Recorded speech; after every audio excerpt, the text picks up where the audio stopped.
Buona giornata e ben trovati a tutti a questo che è un momento di incontro e di scambio naturalmente di opinioni e di vedute di questo primo step, di questo step intermedio del progetto Working for Work, agricoltura sociale e inclusione lavorativa è il titolo dell'incontro di oggi, dalla teoria alla pratica. E come sappiamo bene, passare dalla teoria alla pratica un po' in tutti gli ambiti è la parte meno semplice. Direi che la parola fondamentale attorno a cui ruota il progetto e l'incontro di oggi è inclusione lavorativa, cioè non più solo e soltanto avvicinamento o inclusione sociale, ma un qualcosa di più, un qualcosa che sia ingresso e permanenza delle persone con disabilità nel mondo del lavoro. In questo settore particolare parliamo naturalmente di agricoltura e quindi di agricoltura sociale.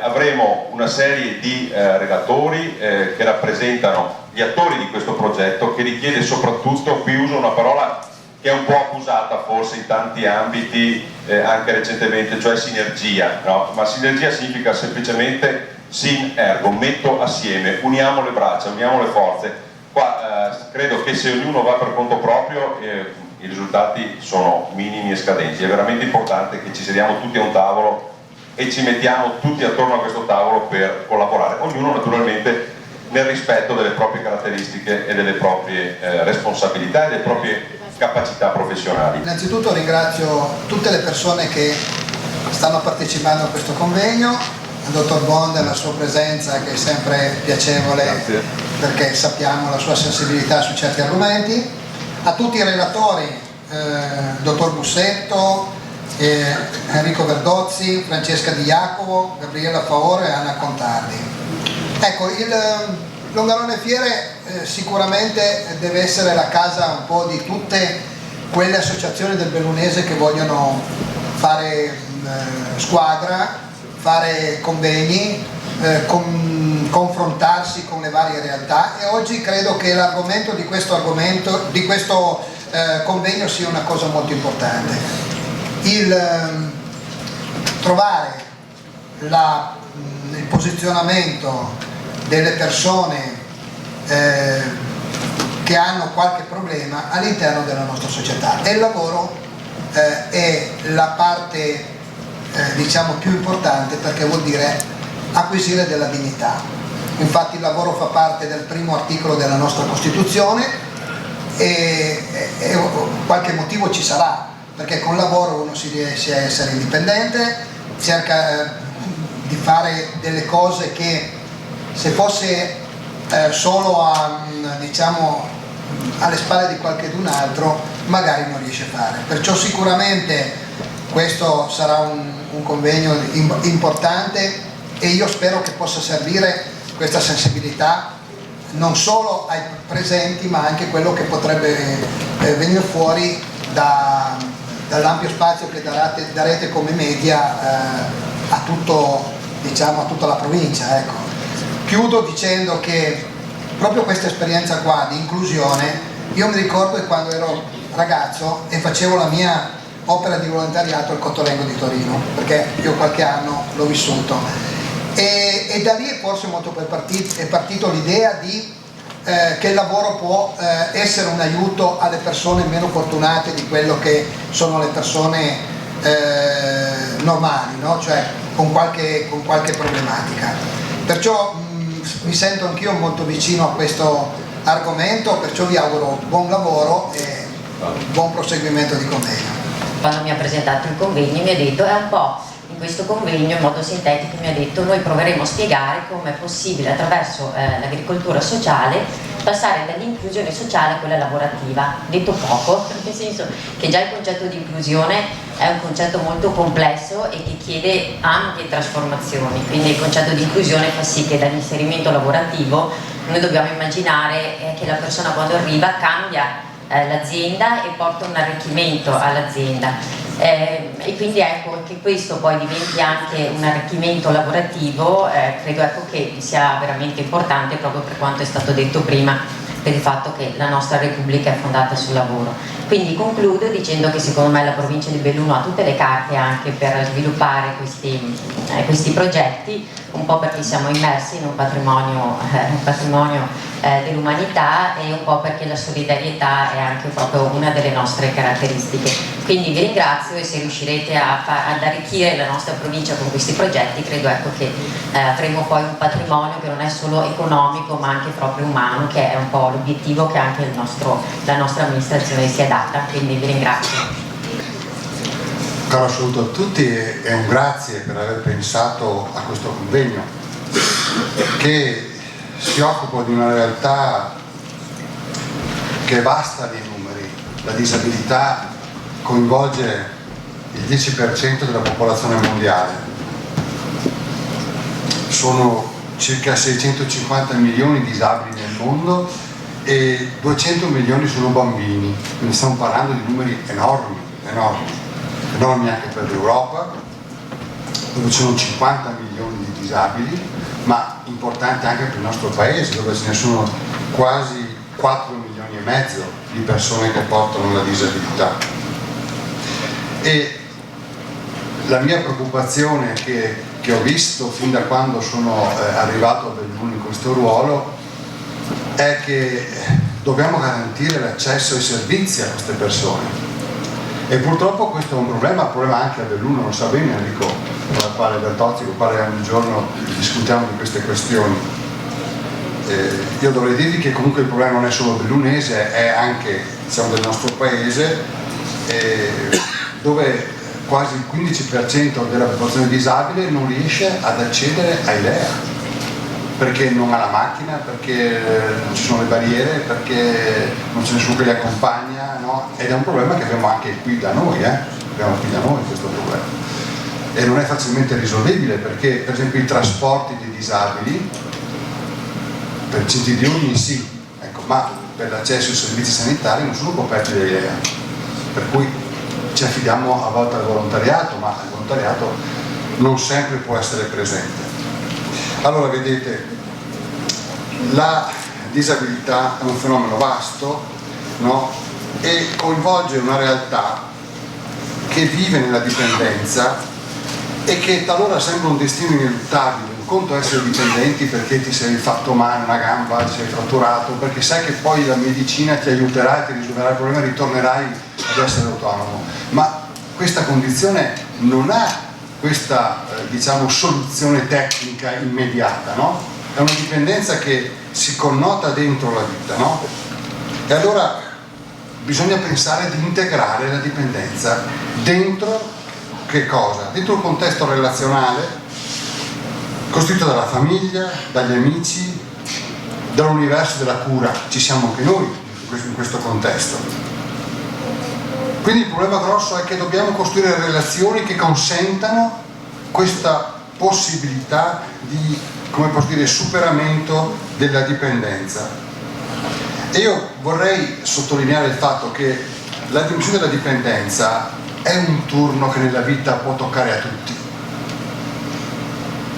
E quindi forse dobbiamo pensare che l'idea che dobbiamo stressare dal punto di vista etico, ma poi dal punto di vista organizzativo, è la possibilità di passare dalla dipendenza all'interdipendenza, dalla scoperta che tutti siamo fragili in fondo, tutti siamo vulnerabili e che di fronte a questa constatazione radicale della nostra fragilità la soluzione è il prendersi cura gli uni degli altri, sviluppare un pensiero, no? Che sia l'etica del prendersi cura, del farsi carico in questo contesto.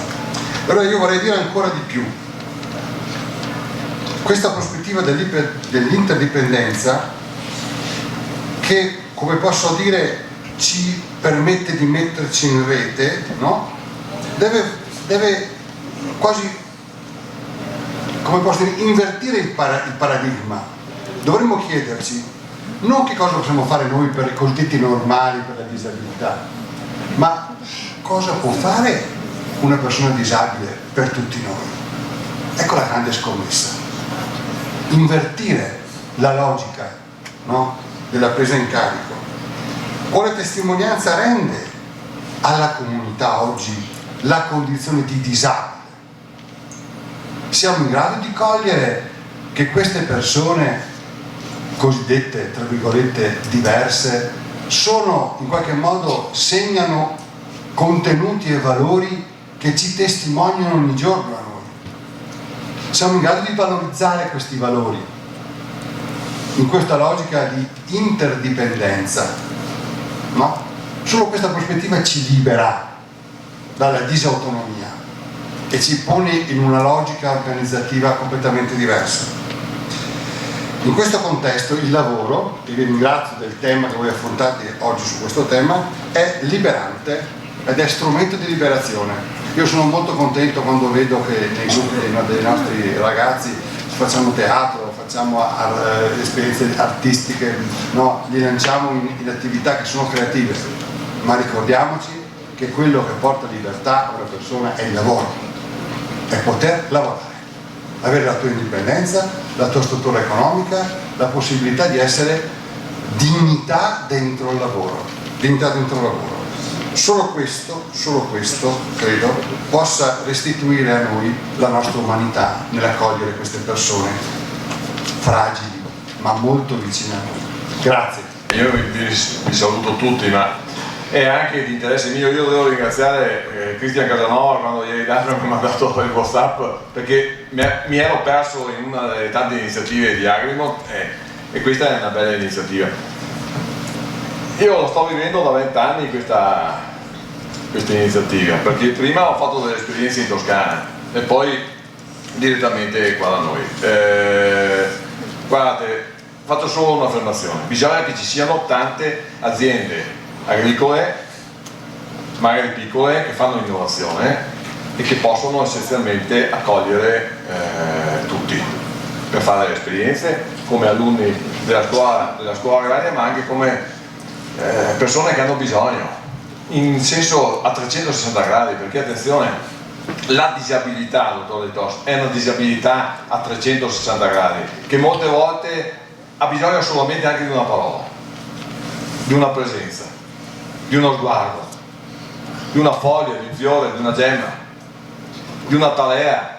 Quindi noi che siamo degli agricoli, guardo Stefano Sasson che è uno innovativo avanti con la testa, noi che siamo degli agricoli dobbiamo in qualche maniera pensare a delle innovazioni in azienda agricola per dare anche questa possibilità. Vi racconto solo un particolare. 2 settimane fa ho fatto un viaggio con un professore universitario di Bologna che ha lavorato all'Università di Padova e mi ha detto: ti presento 2 persone che aveva a fianco lui, sono 2 titolari di azienda agricola che fanno tutto lavoro in idroponica, cioè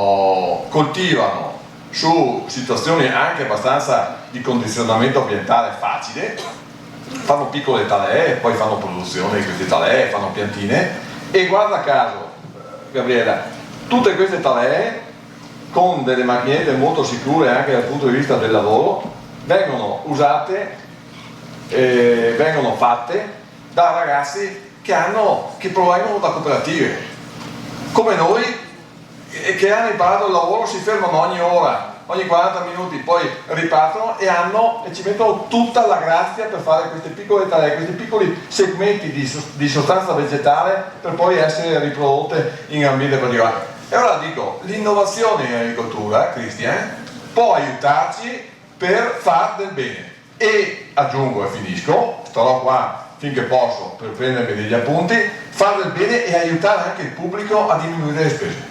Grazie. Vorrei un attimo ricordare come è nato questo progetto. L'anno scorso siamo stati coinvolti dall'Associazione Provinciale delle Persone Down, in quanto anni prima avevamo preso degli accordi per quanto riguarda un possibile coinvolgimento in azioni per il sostegno dell'inclusione lavorativa. L'anno scorso, con la pubblicazione di un bando per quanto riguardava la creazione e lo sviluppo di pratiche e reti per l'agricoltura sociale, è stata l'occasione giusta per poter creare il preambolo di un progetto appunto che abbiamo dato il nome appunto di Working for Work, per poter agevolare l'inclusione lavorativa delle persone down.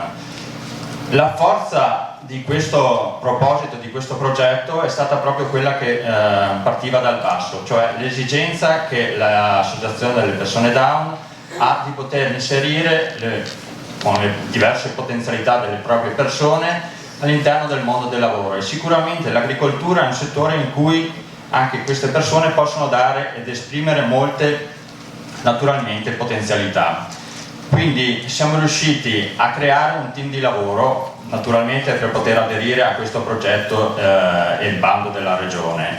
Abbiamo creato appunto un team in cui abbiamo praticamente la cooperativa La Fiorita, abbiamo coinvolto l'Istituto Superiore della Lucia naturalmente per quanto riguarda la scuola, essendo del territorio, naturalmente l'associazione italiana delle persone Down della sezione di Belluno, naturalmente l'ULS1 di Belluno, e per quanto riguarda altre realtà abbiamo messo insieme alcune aziende che avevano già in passato dato la propria disponibilità a essere coinvolte in un progetto appunto di agricoltura sociale. Quindi ringrazio anche l'azienda Il Puner e l'azienda San Giacomo di Feltre. Per quanto riguarda questo tipo di progetto, praticamente siamo partiti con l'idea praticamente di poter dare modo a quello che è praticamente un sistema di inclusione lavorativa che già l'ANPD ha studiato a livello nazionale e poterlo naturalmente adattare anche al settore agricolo, naturalmente, data anche la disponibilità appunto di aziende da poter appunto sviluppare un percorso di inclusione lavorativa nell'ambito dell'agricoltura. Sicuramente nell'ambito di questo progetto abbiamo praticamente dato spazio a varie iniziative, ovvero sia al di là di quella che è la metodica naturalmente che verrà applicata praticamente all'interno delle aziende, è stata quella anche di conoscere altre realtà, perché sicuramente il fatto di potersi relazionare con altre realtà e altre naturalmente aziende che hanno già in campo delle iniziative simili è sicuramente un tesoro che bisogna naturalmente valorizzare. Quindi abbiamo organizzato una serie di visite verso altre aziende, sia della regione e prossimamente forse anche fuori regione naturalmente, per poter appunto cogliere i vari aspetti di questo tipo di problematica. Per quanto riguarda invece l'interazione con le aziende agricole, stiamo appunto facendo un giro delle aziende agricole che avevano già dato la propria disponibilità e che naturalmente in prossimo futuro possono anche aderire a questo tipo di iniziativa, e la possibilità, poi avevamo pensato appunto di poter a metà progetto circa dare anche un contributo di diffusione del nostro iniziativa, e avevamo pensato proprio al convegno di Longarone. Siamo riusciti, e ringrazio qui i relatori che sono intervenuti, a coinvolgere una platea abbastanza ampia di persone interessate che sicuramente ci daranno la propria esperienza, e sicuramente la giornata di oggi con il seguito del pomeriggio ci aiuterà a capire quali possono essere i vari passaggi per poter arrivare ad un'applicazione pratica del nostro metodo. Quello che è appunto nel brochure che ha fatto vedere prima Nicola è appunto uno dei capisaldi del nostro progetto, ovvero sia trovare il sistema di dare alle aziende un metodo per poter arrivare all'inclusione lavorativa, che riguarda non soltanto le persone Down, ma può essere applicato anche a varie altre esperienze naturalmente. Ecco, io posso dire di aver concluso, ringrazio tutti quanti ancora. Buongiorno a tutti. Mi chiamo Michele da Riva e ho quasi 40 anni. Ho fatto l'alberghiero Stella Maris di Pedalena come scuola superiore. Durante la scuola ho fatto tirocinio nella casa di riposo di Serico per imparare a lavorare in cucina. Finita la scuola sono stato promonato. Era appena stato iniziato il nuovo servizio di istituto lavorativo di Blues e grazie ai loro percorsi sono potuto tornare alla casa di riposo di Serico per un tirocinio di 2 anni. Mi davano anche una paghetta. La cucina era piccola e c'erano ancora pochi ospiti e pochi colleghi. Mi ricordo che i miei compiti erano pelare le patate, le mele, le cipolle, tagliare le verdure. Adesso le cose sono cambiate tanto. La cucina è molto più grande e bisogna preparare molti pasti i miei compiti sono diversi, perché in questi anni ho imparato molto, ci sono nuove macchine che ci aiutano. Adesso preparo i tè per i nonni, taglio gli spaghetti perché sono troppo lunghi, sistemo gli ingredienti sulle pizze, rompo le uova per la frittata e preparo le mie cotte. Aiuto anche a mettere in ordine la dispensa e la cucina. E ieri ho partecipato 15 anni di associazione. Il 22 maggio mi ricordo, dopo 4 anni di tirocinio, mi hanno fatto un contratto part-time da lavoratore vero. Tutti i giorni prendo la corriera da solo per andare a Serico. In questi anni ho avuto un ottimo rapporto con i colleghi, mi sono sempre sentito molto bene. Avere un lavoro bello, sono contento di avere la mia paga e mi piace essere autonomo. Grazie, faccio lo straniero in squadra allora questa mattina. Intanto grazie a tutti per avermi invitato, grazie agli organizzatori di questa giornata. E dopo gli interventi che mi hanno già preceduto, il campo è un po' spianato. Io mi ero preparato di affrontare i temi che trovate in scaletta, ma sulle motivazioni ho poco da aggiungere rispetto a quello che già è stato detto anche dal direttore dell'ASL. L'unica sottolineatura che farei è che noi siamo agricoli, diceva, no? Io sono un docente di economia agraria che si è trovato a parlare di servizi nelle aree rurali, ma semplicemente per un motivo, perché ormai è chiaro oggi in questo paese che nelle aree rurali senza servizi non c'è più economia, perché non c'è ricambio generazionale e non c'è possibilità di continuare ad operare. Allora il tema dei servizi è un tema di economia, questo è il motivo per cui un economista agrario si occupa di servizi alla persona e lo ha fatto a partire dal 99 cercando di approfondire il tema dell'agricoltura e degli usi sociali dell'agricoltura. Questo perché è stato già detto, noi abbiamo un modello di welfare che sta cambiando, che è stato centrale rispetto al sistema capitalistico europeo. L'Europa spende il 40% del welfare mondiale, pur essendo il 7% della popolazione mondiale, ma oggi questo meccanismo si è inceppato, lo dobbiamo dire, perché il fatto che ci siano 1400 imprese che producono il 60% del reddito mondiale e che un terzo della ricchezza sia depositata nei paradisi fiscali fa sì che ci sia un blocco del patto territoriale che porta salute. Allora, come affrontare il futuro di fronte a minori risorse? Questo è stato tradotto molto bene dal termine interdipendenza, no? Però questa interdipendenza tra servizi, imprese, terzo settore, cittadini, consumatori va costruito tutto da capo e questo è il tema dell'innovazione, secondo me.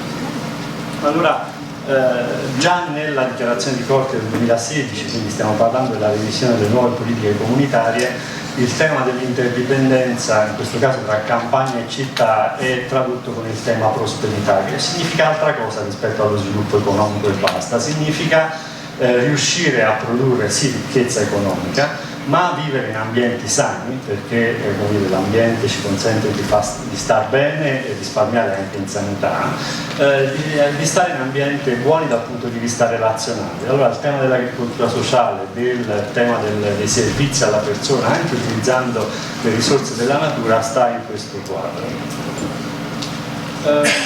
È chiaro che attivare il concetto di prosperità significa cambiare da una divisione per cui il mercato faceva la ricchezza e lo Stato la ridistribuiva a un meccanismo attraverso cui siamo in grado come comunità di attivare altri valori, quindi sicuramente la produzione ma anche il dono alla reciprocità, che sono i valori di comunità come quelli che troviamo nelle valli bellunesi, che sono quelli che troviamo, io sono abruzzese di montagna, che trovavamo nelle case di mia nonna, no? Dove lo scambio, il dono e la reciprocità erano gli elementi fondanti della società.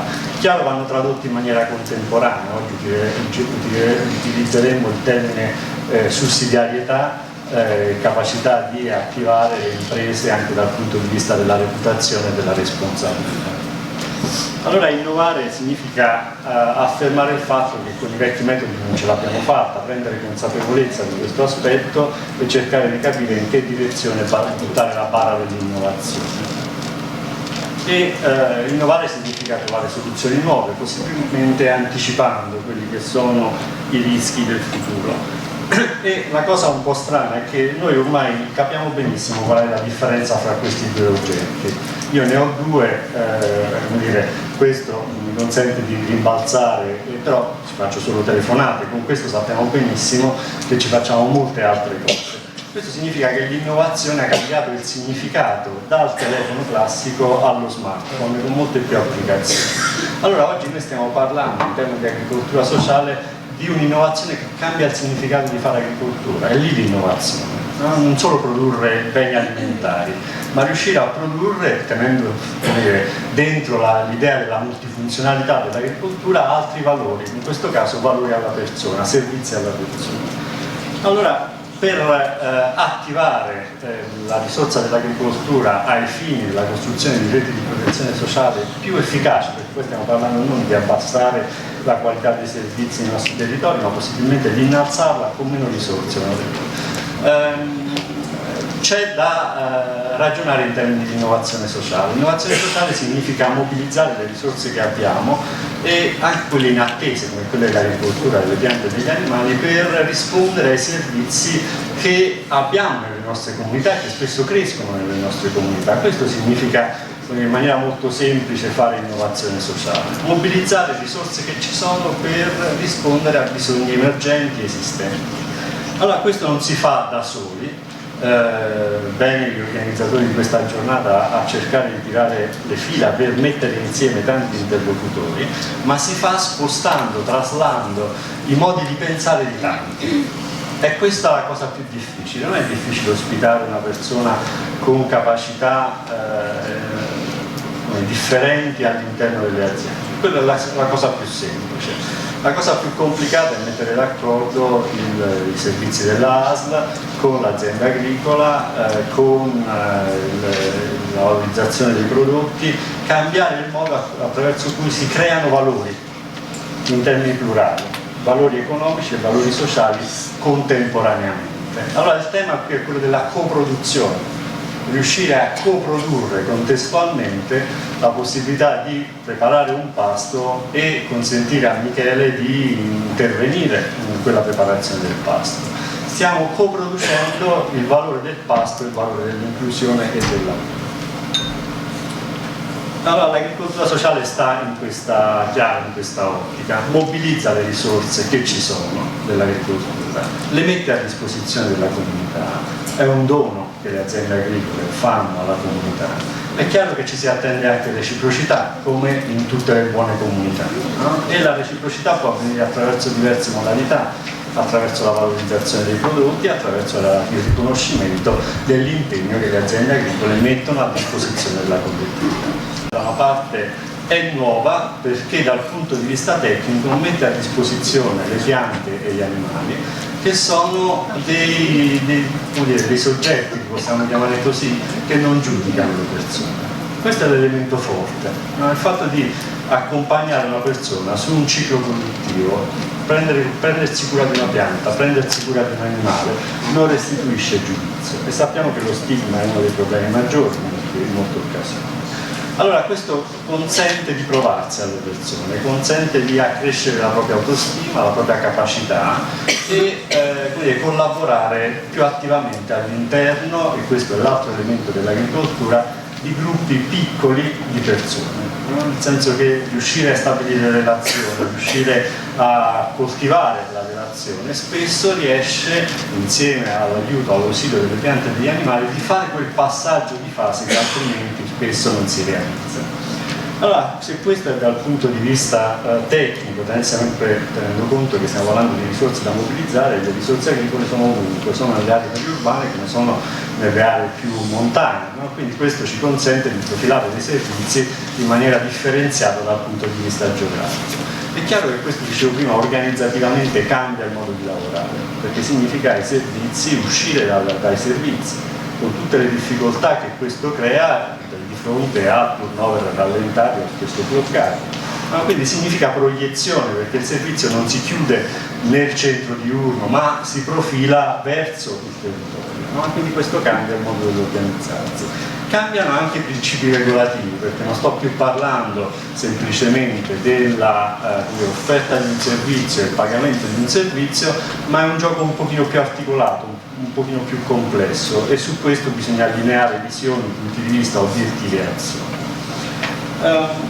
È chiaro che l'obiettivo è costruire risposte locali meno dipendenti da risorse, meno dipendenti dal fatto che magari ci sia un gettito fiscale e di conseguenza ci sia fuoriuscita dai servizi. Il fatto che qualcuno non possa accedere all'EA è chiaro, è una difficoltà di pagare la macchina del trasporto, quindi divento dipendente da risorse che calano e questo non ce lo possiamo permettere.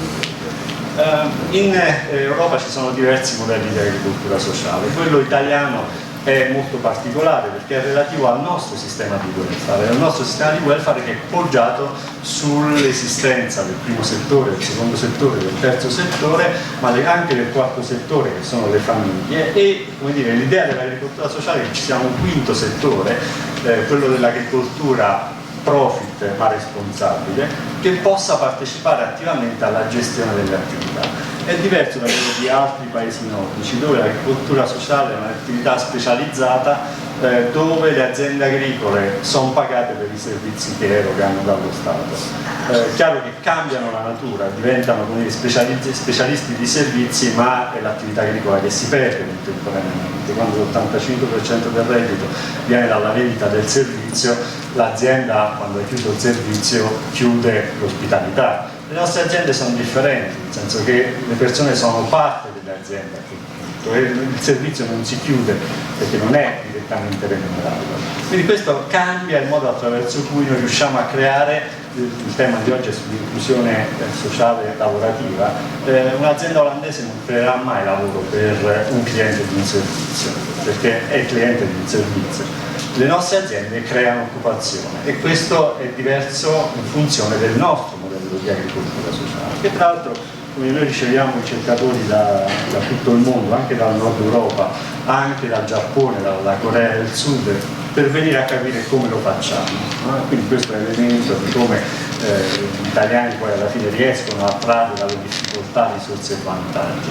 Allora la legge questo lo dice, rimanda il fatto che la 141 rimanda il fatto che l'agricoltura sociale sia realizzata dalle aziende che ricadono nell'articolo 2135 del codice civile, quindi imprese agricole a tutti gli effetti.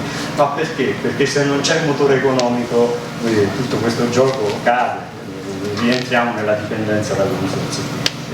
Allora demarca un cambio tra il tema agricoltura sociale e quello delle terapie verdi. Le terapie verdi, come dire, un servizio pubblico, una cooperativa sociale tipo A può avere il proprio orto, non per fare terapia verde. Quella non è agricoltura sociale, è terapia verde. L'agricoltura sociale si fa dentro le aziende agricole, dove ci sono processi produttivi veri che possono generare opportunità di crescita professionale per le persone, ma dove c'è economia, è l'economia che poi restituisce anche opportunità occupazionali di impiego. Allora, se questo è il tema, l'agricoltura sociale si presta a diverse gradazioni. Qui il fuoco è molto sulla inclusione sociale e lavorativa. Se ho dei processi produttivi veri, noi abbiamo aziende agricole che stanno già facendo un'inclusione al lavoro, non c'è necessariamente l'esigenza di un pagamento. No?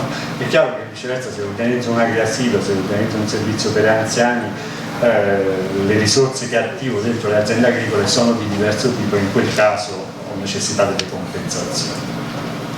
Allora vado velocemente, perché mi fanno dei segni brutti, a cercare di darvi qualche esempio.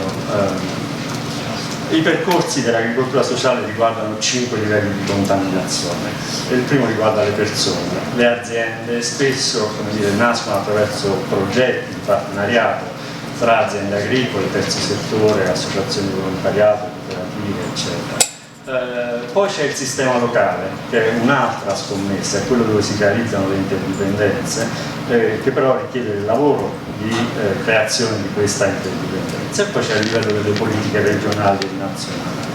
Cerco di andare velocemente. Qui avete due foto di due persone.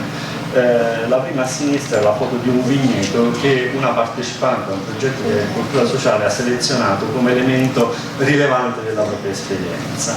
È una donna di 40 anni che per la prima volta è stata riconosciuta dall'imprenditore agricolo nel vigneto per il lavoro che riusciva a fare. Una vita di violenza che riesce a trovare, come dire, spazio, riconoscimento professionale nel vigneto, perché questa persona, chiameremo Anna, dentro il vigneto dava il meglio di sé, quotava bene e l'imprenditore agricolo semplicemente ha riconosciuto questa capacità. Non riusciva a stare al lavoro per tante ore, per 3-4 ore, che più non riusciva a fare, ma quelle 3-4 ore era lavoro di dedizione, di attenzione. Maria per 10 anni sta nei servizi di SM di Pontedera con i trattamenti classici, non parla, non riesce a guidare, non ha un lavoro, trova la parola, diciamo così, dopo essere entrata in un'azienda agricola che produce ortaggi e che la porta con sé al mercato, dove Maria cerca di vendere i propri prodotti, si arrabbia quando le persone non si fermano e quella è la leva che la fa cominciare a parlare. Maria in questo momento è assunta a tempo indeterminato nell'azienda dove ha fatto la prima esperienza, perché nel frattempo l'azienda è cresciuta economicamente, perché ha regalato, come dire, la sua disponibilità al territorio, ai servizi ASL di Pontedera, e i servizi ASL hanno reciprocato, hanno cominciato ad acquistare i prodotti dell'azienda agricola come singoli componenti, quindi aprivano un gruppo d'acquisto. Questo ha fatto crescere economicamente l'azienda agricola, ha fatto crescere le esigenze di lavoro e Maria ha trovato lavoro in questo modo all'interno dell'azienda dove aveva trovato anche la parola. Non è più una ricevente servizio, è una pagatrice di tasse per questo. L'azienda è il secondo livello di complessità, non enorme devo dire, è chiaro che ci vuole un minimo di attenzione, di apertura rispetto agli altri, al tema degli altri, ma non bisogna avere stima per fare questo lavoro. Gran parte degli imprenditori agricoli che ci hanno restituito la loro esperienza ci hanno detto, come dire, l'avremmo fatto anche prima. Quello che ha fatto è che ha cambiato noi stessi, perché come dire, ci ha messo in contatto con un mondo, con una potenzialità, una possibilità che non avevamo, quindi come dire, ci ha arricchito. È chiaro che l'azienda che entra nel campo dell'agricoltura sociale ha la difficoltà ma anche l'opportunità di entrare in una rete di relazioni nuove. Le reti di relazioni nuove portano risorse normalmente, risorse in termini di informazione, in termini di conoscenza, ma anche in termini di nuovi mercati, no? La possibilità di entrare in relazione con nuovi spazi, con nuove opportunità che spesso il mondo del sociale, prevalentemente urbano, porta con sé. Il tema, come dire, la complessità 3 riguarda i partenariati. È chiaro che l'azienda agricola si può mettere a disposizione, ma è chiaro anche che l'interlocuzione con i servizi ha necessità di tempo, assorbe. No? Molto spesso noi abbiamo testato queste cose nell'azienda dell'università, abbiamo creato un partenariato con un'azienda agricola, una cooperativa sociale, si chiama Orti Etici, e abbiamo cercato anche di misurare le prestazioni di questo partenariato. Allora, noi produciamo insalata, non è che facciamo granché di più, lo facciamo, come dire, includendo al lavoro persone che vengono o dal CERT o dal WEPE oggi, o da servizi della disabilità mentale dell'area di Pisa. Vengono accompagnati dalla cooperativa sociale, entrano dentro l'azienda, quindi il tutoraggio è assicurato dalla cooperativa sociale. Noi produciamo, dicevo, insalata, ogni chilo di insalata che produciamo assicura 7 minuti di lavoro per persone a bassa contrattualità, diciamo così, quindi abbiamo misurato perché poi i numeri ci servono. Quei 7 minuti all'interno di un centro diurno costano 0,74 centesimi, quindi un chilo di insalata libera 0,74 centesimi di spesa. Restituisce cibo fresco sano e a doppio valore alle famiglie del territorio, assicura controllo e gestione del territorio, perché quell'azienda probabilmente, se non avessimo trovato questa soluzione, sarebbe stata venduta sul mercato immobiliare e probabilmente sarebbe stata destinata ad altri usi, no? E quindi anche a una minor produzione di cibo e servizi con produzione di valore sul territorio.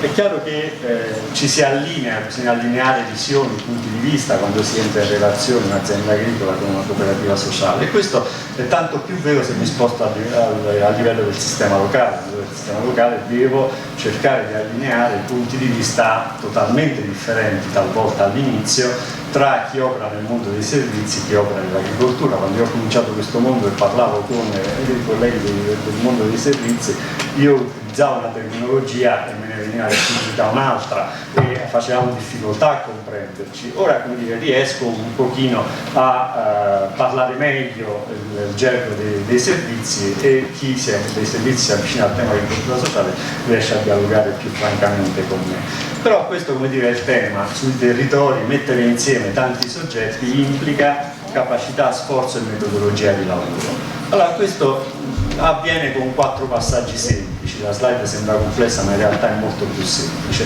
Nella teoria della transizione noi abbiamo 4 elementi. Il primo è creare l'arena. Il direttore vuole creare interdipendenza sul territorio, crei un tavolo di agricoltura sociale sul territorio e inviti i partecipanti di questo territorio formalmente a creare nuova conoscenza su questo argomento.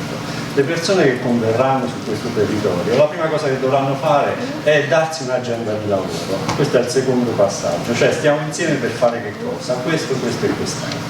Se sul territorio, come già ci sono delle iniziative pilota, mi sembra, e quelle iniziative pilota serviranno per riflettere su cosa funziona e cosa non funziona. A quel punto il quarto passaggio è fare riflessione, come dire, codificare insieme questa conoscenza e cominciare a fare procedure di lavoro. Il piano di zona ha l'agricoltura sociale il suo strumento di lavoro? No, forse potrebbe averlo. I servizi hanno delle procedure, delle linee guida per rapportarsi con le aziende agricole? No, forse potrebbero averlo, no? Come è avvenuto in altri territori. Allora questo è il passaggio, e se volete è la stessa cosa, ve la spiego in parole differenti. Questa è la cosa difficile, però ve la spiego in altre parole. Noi siamo in una fiera e troviamo pannelli solari. I pannelli solari, come dire, qualcuno ci ha messo la conoscenza, ma il pannello solare senza il contratto a doppia entrata non funziona. Quindi io ho l'agricoltura sociale e sul territorio ho le pratiche di agricoltura sociale, ma se non ho le procedure di lavoro con i servizi, questa cosa non si attiva. Poi il passaggio successivo dei pannelli solari è che tutti i geometri e gli architetti, quando progettano la casa, e gli ingegneri, quando progettano la casa, li mettono i pannelli solari. Allora quello è il terzo passaggio. Se ci sono le regole, se è chiaro che cosa vogliamo fare, è più semplice per tutti fare agricoltura sociale, è più semplice per tutti mettere il pannello sopra casa. Non ci vuole, come dire, una motivazione di ingresso così alta, perché è prassi ordinaria. Allora questi sono i passaggi da fare sui territori, sono i passaggi che alcuni hanno già fatto e che altri, come nel territorio di Belluno, il progetto mi sembra che vada in questa direzione, abbia l'auspicio di andare verso la creazione di un sistema organizzato sull'agricoltura sociale. Questo noi abbiamo fatto in vari territori, questo è l'esempio di Torino dove abbiamo lavorato con Coldiretti. In 3 anni noi abbiamo fatto un network di 60 soggetti tra imprese agricole, cooperative sociali, gruppi d'azione locali, comuni, e così via, per fare che cosa? Per creare un indotto di 3 milioni di euro di prodotti agricoli, creati 38 posti di lavoro senza spesa pubblica, no? Quindi si risparmiano soldi pubblici, 38 posti di lavoro. Onorevole, quanto costa un posto di lavoro ai borsini delle politiche pubbliche? Circa 250.000 euro. No? In agricoltura normalmente costano di più perché gli investimenti sono più elevati. Allora, questo fa risparmiare 7 milioni di euro a una comunità che crea 38 posti di lavoro. Quindi i numeri vengono facilmente. Allora, il gioco però problematico, onorevole, lei sa che in Parlamento ci sono delle procedure applicative della legge che sono ferme. Quindi abbiamo la legge, come spesso accade, ma non abbiamo le procedure applicative, che non sappiamo se è un bene o un male, perché poi sui territori le cose si possono fare anche senza le procedure applicative, però sarebbe corretto avere la legge e quindi avere anche le procedure applicative. Però il tema qui, il confronto problematico che c'è tra il mondo dell'agricoltura e il mondo del terzo settore. A livello nazionale, nell'osservatorio nazionale, si discute più su che cosa vogliamo fare sul futuro, e questo non possiamo più permettercelo, perché bruciare l'innovazione oggi costa. Allora, non innovare, se come dire, il sistema di Torino lo diffondessimo su scala nazionale, noi avremo 1500 posti di lavoro, risparmio pubblico per 400 milioni di euro, non è una finanziaria, però come dire, sono numeri interessanti. 150 milioni di cibo, che noi abbiamo chiamato cibo civile, perché come dire, fa questo doppio mestiere di offrire qualità al consumatore, ma anche opportunità alla collettività. 800 milioni di mancato benessere per i consumatori, 30 milioni di mancata riduzione di spesa pubblica per i servizi. Allora abbiamo necessità di sgombrare il campo, non è che è bravo chi innova, sbaglia chi non fa innovare, e questo, come dire, è un atteggiamento che dobbiamo oggi cominciare ad assumere, perché non possiamo più permetterci di bruciare opportunità e risorse in questo Paese. Allora, l'agricoltura sociale è un'innovazione semplice, si può fare, ho cercato di darvi una manifestazione seppure brevemente, e il lavoro da fare sui territori è cominciare a comprendere cosa già c'è, cosa si fa, incubare e costruire nuove visioni in maniera collettiva, come stiamo cominciando a fare oggi. La mediazione, io sono diventato un bravissimo mediatore, nel mio mestiere forse l'economia agraria ormai non la conosco più, ma so mediare tra le persone, perché è evidente quando un direttore di una ASL dopo 5 anni, 6 anni mi viene a dire: Jacopo, avevi ragione tu, ma sono passati 5-6 anni, questo non va più bene, no? Però, come dire, bisogna mediare, perché si entra in questo gioco da punti di vista differenti e bisogna accompagnare, allineare le visioni in maniera che poi alla fine siamo tutti insieme a andare nella stessa direzione. Questo è il gioco più difficile che abbiamo di fronte a noi, e poi, come dire, assorbire rapidamente l'innovazione, no? Quelle risorse, quei posti di lavoro che potremo creare, li dovremo creare rapidamente. Allora ero partito da questi due oggetti e oggi noi abbiamo la possibilità di distinguere tra un telefono e uno smartphone, ma anche tra il cibo e uno smart food, no? Quindi lo smart food contiene altre cose, e però, come dire, nessuno ce lo brevetta, nessuno ce lo mette a disposizione se non siamo noi in qualche modo a contribuire attivamente e quotidianamente a generare quell'innovazione sociale in agricoltura che si chiama agricoltura sociale. Vi ringrazio. Sì, grazie. Ringrazio gli organizzatori per avermi invitato, perché è sempre un'occasione a confrontarsi su questa attività che seguo ormai da 20 anni. Io ho riassunto in questi 4 punti proprio il percorso che c'è stato nell'applicazione della legge 68 del 99, che è entrata in vigore esattamente nel momento in cui le funzioni del collocamento e quindi i centri per l'impiego sono passati dal Ministero alla provincia.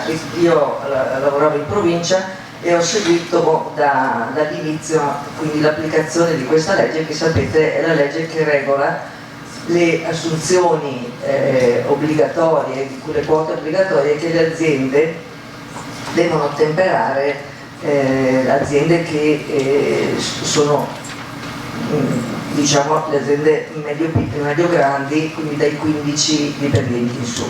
Però oggi non entro evidentemente nel tema della norma, perché non è questo, non ci sono i tempi devo per cui dar per scontato molte cose, casomai nella fase poi successiva del primo pomeriggio sono a disposizione per gli approfondimenti. Quindi dicevo, siamo partiti con l'applicazione della legge in amministrazione provinciale fino all'anno scorso, fino al 2018 abbiamo gestito in questo ambito l'attività, e poi da maggio dell'anno scorso siamo passati alla Regione Veneto, in particolare all'ente strumentale Veneto Lavoro, per cui quindi io oggi lavoro e seguo sia il territorio di Belluno che il territorio di Venezia, e in più il direttore mi ha dato il compito di coordinare proprio un tavolo regionale per far sì che le attività, le politiche attive rivolte proprio all'inserimento lavorativo delle persone disabili in regione diventino più omogenee, crescano in modo più efficace e efficiente, riconoscendo nell'esperienza che abbiamo fatto a Belluno un valore aggiunto da portare anche sugli altri territori. Allora, Si diceva, no,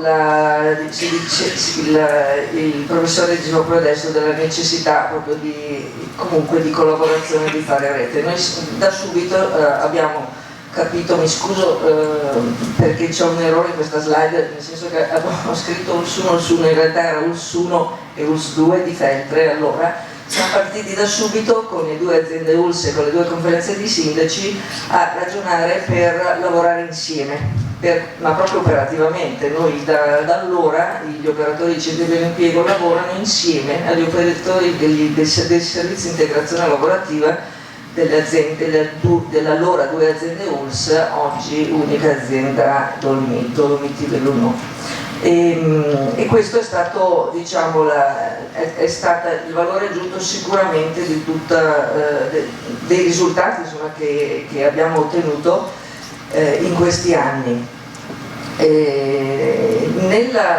Evidentemente in 20 anni sono cambiate tantissime cose anche dentro il mercato del lavoro e abbiamo anche capito a un certo punto che era necessario occuparsi più in generale anche non solo delle persone insieme, quindi in collaborazione, non solo delle persone disabili, ma anche di quelle persone un po' più a rischio, delle persone quindi con disagio sociale. E quindi abbiamo nel tempo ampliato moltissimo questa rete di collaborazione che è sviluppata. E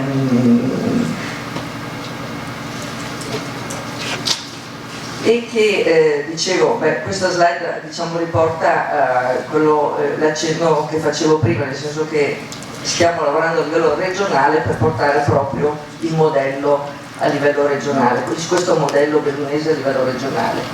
Dicevo che abbiamo ampliato la rete perché c'era la necessità comunque di utilizzare la stessa metodologia di collaborazione e di ampliare anzi questa collaborazione per riuscire ad aiutare di più l'inserimento lavorativo anche di tutte quelle fasce più deboli, non solo quindi delle persone che hanno una certificazione di disabilità, ma che o sono a rischio o comunque hanno un grosso disagio sociale. Quindi la provincia allora ha promosso questo protocollo d'intesa, che è tuttora in atto, e che ha coinvolto tutti quei soggetti che vedete elencati. E quindi abbiamo cominciato a lavorare, a ragionare con anche i servizi sociali dei comunali in modo più stretto, con tutto l'ambito della cooperazione sociale e con tutti gli enti accreditati che erogano poi quella parte di attività importante che è la formazione, importante perché di fatto ci aiuta poi a riqualificare le persone e a dare alle persone più competenze per poter inserirsi nel mercato del lavoro. Quindi abbiamo adottato una metodologia appunto operativa per integrare questi servizi, ne accennavamo proprio, è stata una sottolineatura del professore proprio nell'intervento precedente, come c'è comunque una necessità, no, di darsi una metodologia operativa di lavoro, perché ognuno ha le sue competenze, ognuno ha i suoi ambiti.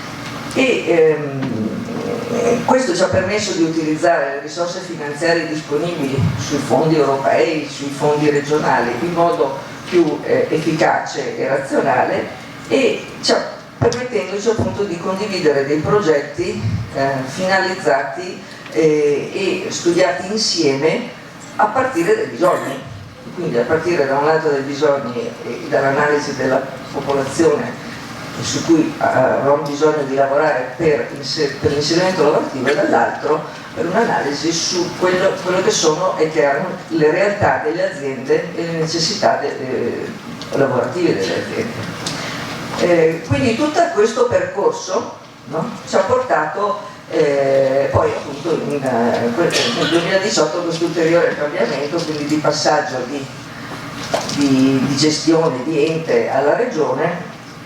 Però il protocollo prosegue, anzi verrà adesso, abbiamo in essere tutta un'attività per rinnovarlo e per ampliare questa collaborazione anche ad altri comuni e ad altri soggetti che lavorano su questi temi nel territorio E qual è la situazione attuale delle persone di cui dobbiamo occuparci?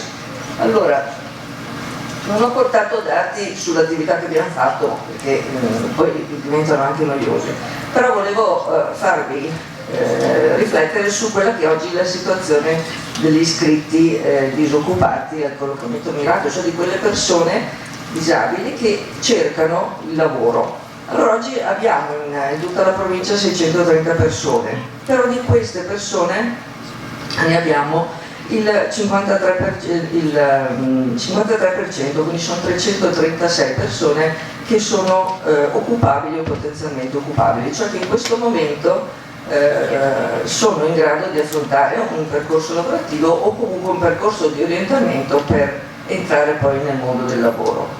E abbiamo un dato significativo che abbiamo una maggioranza di persone che hanno più di 50 anni, quindi anche in questa fascia, diciamo, di utenza come in generale sulla fascia di utenza dei disoccupati c'è una fascia d'età molto significativa, oltre 50, e la distribuzione territoriale è comunque in generale, il 91% è fra i centri per l'impiego di Belluno e di Feltre. Insomma, questi sono ad oggi la situazione.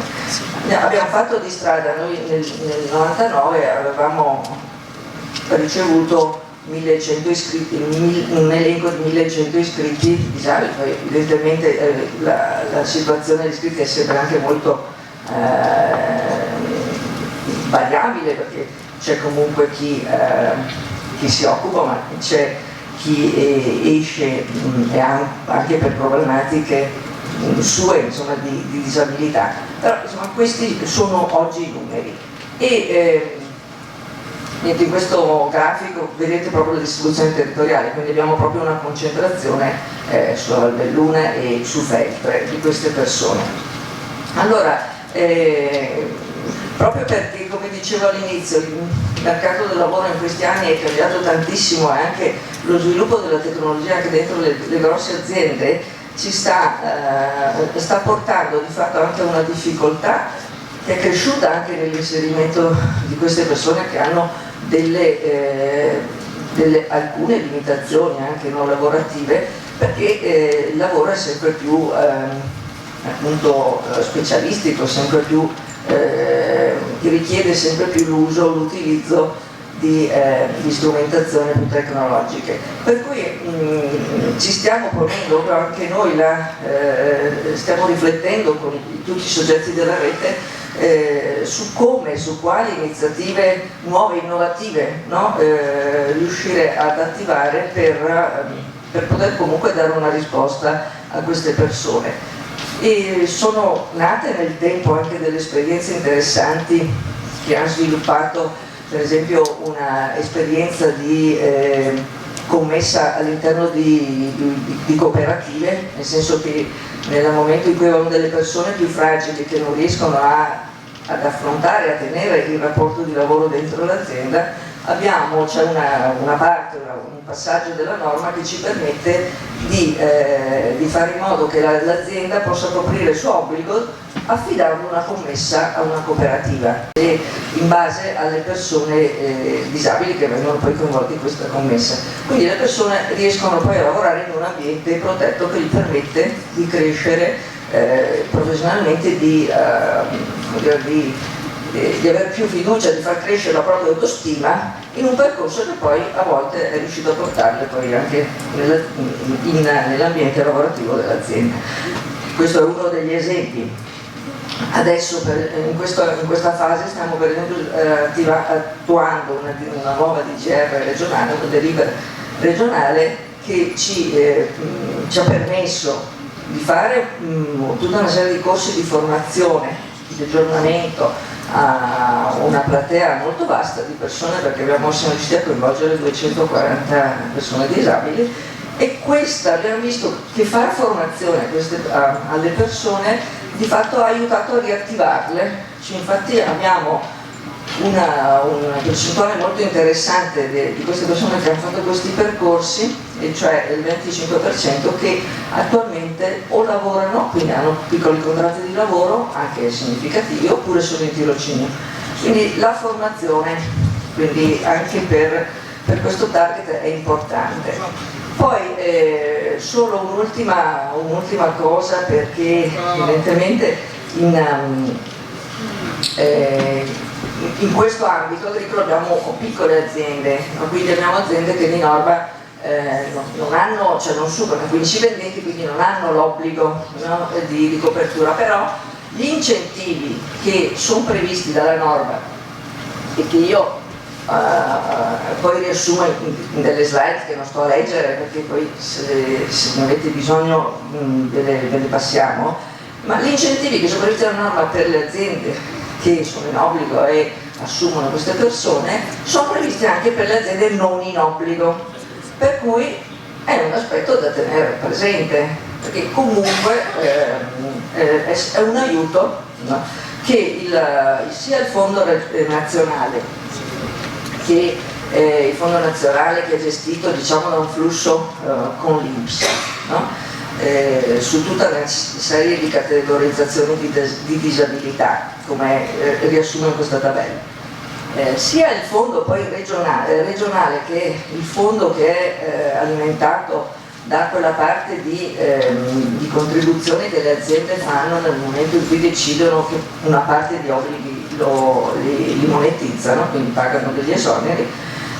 Quindi questi due fondi aiutano quindi con degli incentivi all'inserimento. Quindi questo aspetto qui è un aspetto appunto, soprattutto nell'ambito di un settore come quello agricolo che ha tantissime piccole aziende, è sicuramente un aspetto da tenere, che volevo mettere in rilievo, insomma, rispetto alla norma. Dicevo, non sto a dettagliare quali sono i contributi che ci sono. Evidentemente noi abbiamo in specifico per questo progetto che abbiamo presentato noi oggi abbiamo dato subito la disponibilità di collaborazione con l'associazione che ce l'ha presentato, e quindi siamo qui per procedere. Sono alcuni giorni che penso al fatto che devo venire qua e parlare con delle persone, mi domando che persone saranno, che cosa potrei portare di utile alla loro conoscenza. Sicuramente qualcosa mi porto via, io sempre, quando vengo in queste situazioni mi porto sempre via qualcosa, imparo. E adesso sarò molto nelle corde di Macagnan, perché ci ha chiesto di essere brevi, io cercherò di essere molto breve. Apprezziamo. Spero tutti. Faccio una confessione, io probabilmente avrei anche l'età per quota 100, potrei anche andarmene e smetterla. Ma quando vedo queste situazioni così di fermento, di possibilità di crescita, io sono 28 anni che mi occupo di integrazione lavorativa e sono stati 28 anni di crescita. Quando si dice che il lavoro costituisce una parte importante dell'identità delle persone, lo diciamo sempre, no, Anna Contardi? Attraverso il lavoro si costruisce l'identità. È un'esperienza di tutti noi. Beh, quando vedo queste cose dico, beh, posso anche aspettare la Fornero e vedere come va a finire. E lo dico oggi, dopo aver ascoltato Francesco, perché in realtà ci sono già dei pezzi, ci sono delle esperienze. Semplicemente nell'ultimo anno, nel 2018, noi abbiamo come SIL, Servizio di Integrazione Lavorativa, nel distretto di Belluno, quindi vuol dire ex ULS 1, non sto parlando del distretto di Feltre, dove probabilmente hanno anche loro delle esperienze, ma non ne sono informato, quindi non ve la spaccio. Abbiamo fatto delle esperienze di inserimento lavorativo all'interno di aziende agricole. Quello che mi domando è, quindi una metodologia ce l'abbiamo, la stessa che è presentata nel DPA a cui si ispira l'associazione Persone Down, è la stessa a cui ci ispiriamo noi, cioè abbiamo lo stesso papà sostanzialmente. Enrico Montobbio è quello che ci ha insegnato come si fa il lavoro, e il lavoro più o meno è sempre quello, si fa più o meno così. L'unica differenza è che noi, essendo un servizio pubblico e dovendoci occupare di tante persone, selezioniamo quelle per le quali riteniamo sia necessario un accompagnamento maggiore anche in azienda. Di solito non lo facciamo, di solito affidiamo le persone, prepariamo il posto e affidiamo le persone all'azienda. Quindi una metodologia c'è, delle esperienze ci sono, quello che ci manca forse è imparare a comprare l'insalata di quelle aziende o il formaggio di quelle aziende, o forse anche qualche cos'altro ci manca. Però probabilmente se noi mettessimo insieme quelli che hanno questo obiettivo di costituirsi come aziende agricole sociali, quelli che hanno già fatto queste esperienze, i servizi, le associazioni, forse avremmo già un bel parco di partenza. È per questo che forse aspetto la pennella. Buongiorno a tutti. Ed è uno degli aspetti più interessanti del mio lavoro questo, spero anche di dimostrarlo con la mia passione, insomma l'esperienza di inclusione, di integrazione rispetto al tema più generale dell'agricoltura sociale. E alcuni numeri sono importanti per inquadrare la problematica. Allievi 104 a livello nazionale sono il 3% sul totale degli allievi.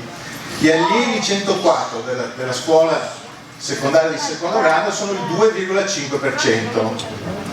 Gli allievi iscritti, il sistema scolastico italiano è diviso licei, tecnici e professionali, fra l'altro l'istituto agrario è sia tecnico che professionale, il FELTRE. Gli allievi 104 dei licei sono l'1,2%, vedete, dei tecnici sono il 2,1%, gli allievi dei professionali sono il 6,1%. Ma ora facciamo il focus sull'istruzione agraria, perché una delle tesi è ma l'istruzione agraria, le scuole agrarie sono più inclusive anche delle altre scuole. Allora i dati in parte lo dicono, in qualche maniera ci rifletteremo, e quindi è un dato di riflessione anche di prospettiva. Vedete, lì ci sono i dati dell'Emilia Romagna, i dati aggregati li farò presto anche per il Veneto, però siamo lì insomma. Gli istituti tecnici agrari 4,4%, istituti professionali agrari 8,8%, probabilmente il dato Veneto. Ricadiamo sull'ultimo dato che è il dato bellunese. Nel dato bellunese, vedete, io ho messo i tre istituti che hanno la più alta inclusione. L'istituto professionale agrario ha il 10,1, vuol dire ogni 400 istituto professionale 40, vuol dire 41 sono allievi 104, quindi in qualche maniera questo dato viene confermato. La cosa importante da riflettere è questo: nell'istruzione professionale c'è più una disabilità di tipo cognitivo, voi sapete che in 104 ci sono altri tipi di disabilità, un dato importante. Allora, siccome devo stare 10 minuti non posso riflettere su questo, però sul tema, siccome è vero, i dati sono inequivocabili, perché di più all'agrario? Ma in qualche maniera, andando avanti, lo spiegheremo un po' di più. Un perché lo trovate già immediatamente, subito. Allora, vedete la prima frase: noi abbiamo un progetto azienda per allievi con disabilità. Mi permetto di ringraziare la coordinatrice del progetto, che è la professoressa Carpia, che è in sala, perché è chiaro che ci vuole un mix di competenze per per seguire queste situazioni. La professoressa Carta, insegnante di sostegno, è bravissima anche a lavorare con le mani e con le piante e questa è una delle caratteristiche, quindi noi abbiamo un progetto speciale. È chiaro poi che si aggiunge la sensibilità, io ringrazio il professor Sanso che è il coordinatore dell'azienda, ma anche, vi assicuro, i tecnici si sono appassionati, sono flessibili, quindi un progetto speciale, ma anche tutti gli altri insomma vanno, perché il progetto speciale riguarda 7-8 allievi. Della Lucia è già una fattoria sociale, adesso guardo, anche se formalmente non lo è, noi saremmo fattoria didattica, ma tanto per sospesa per problemi logistico-organizzativi, ma quando ci rifaranno l'azienda riprenderemo in grande la nostra, ci mancava il bagno, tanto per dire, i bagni servono, una delle caratteristiche per cui è chiaro che in una scuola come l'istruzione professionale, per cui il lavoro è fondante nel curriculum, ha una maggiore sensibilità e ha certamente una maggiore capacità anche di trasmettere questo a tutti, a 360 gradi. È chiaro che c'è un forte progetto alternanza scuola-lavoro. Voglio solo ricordare questo, che a livello provinciale questo è stato un progetto straordinario di rete, un ponte oltre la scuola, è il progetto del sistema scolastico bellunese, non sistema scolastico, del sistema territoriale del bellunese, soprattutto rivolto agli allievi in alternanza scuola-lavoro con disabilità, progetto pluripremiato a livello nazionale, forse anche troppo. Ha avuto una serie di riconoscimenti, faccio una riflessione in conclusione anche sulle prospettive. Una sola sottolineatura che mi crea un po' di dispiacere e di ansia, però è giusto dirla. Noi non siamo sempre in grado di dare risposte al 100% degli utenti. Ci sono problematiche collegate alla sicurezza, perché qui stiamo parlando di cose vere, che rendono in alcune situazioni, potrei tranquillizzarvi che i dati sono ridottissimi, però voglio segnalare anche questa situazione, perché c'è anche questo, c'è anche la incapacità di trovare alcune soluzioni che forse bisogna trovare in un'altra angolazione. Una sottolineatura di prospettiva che rende ancora più interessante il ruolo delle scuole nei processi di transizione scuola-lavoro e sono collegate a possibili vi metto il discorso riforma dell'istruzione professionale. Se andasse in porto con tutte le questioni, adesso io uso il condizionale, un po' devo usarlo, è già approvata dalla legge dello Stato, però ti darebbe ulteriori strumenti per personalizzare il percorso, e la personalizzazione è una delle caratteristiche importanti per dare risposte importanti a ciascuno.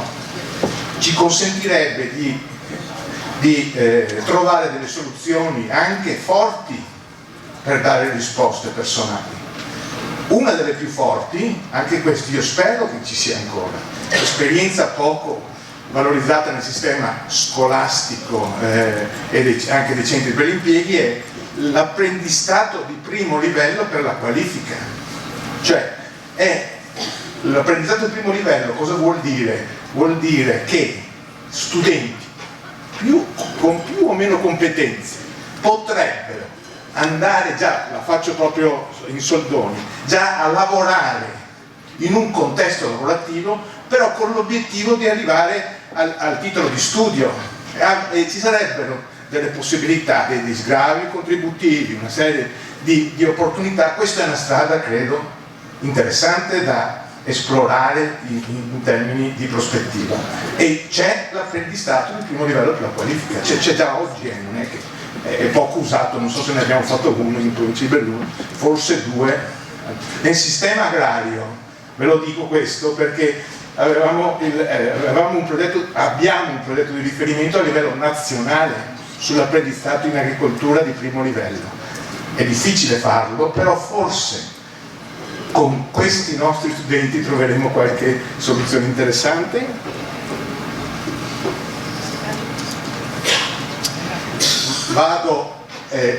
questa è la penultima diapositiva perché la prossima è delle conclusioni.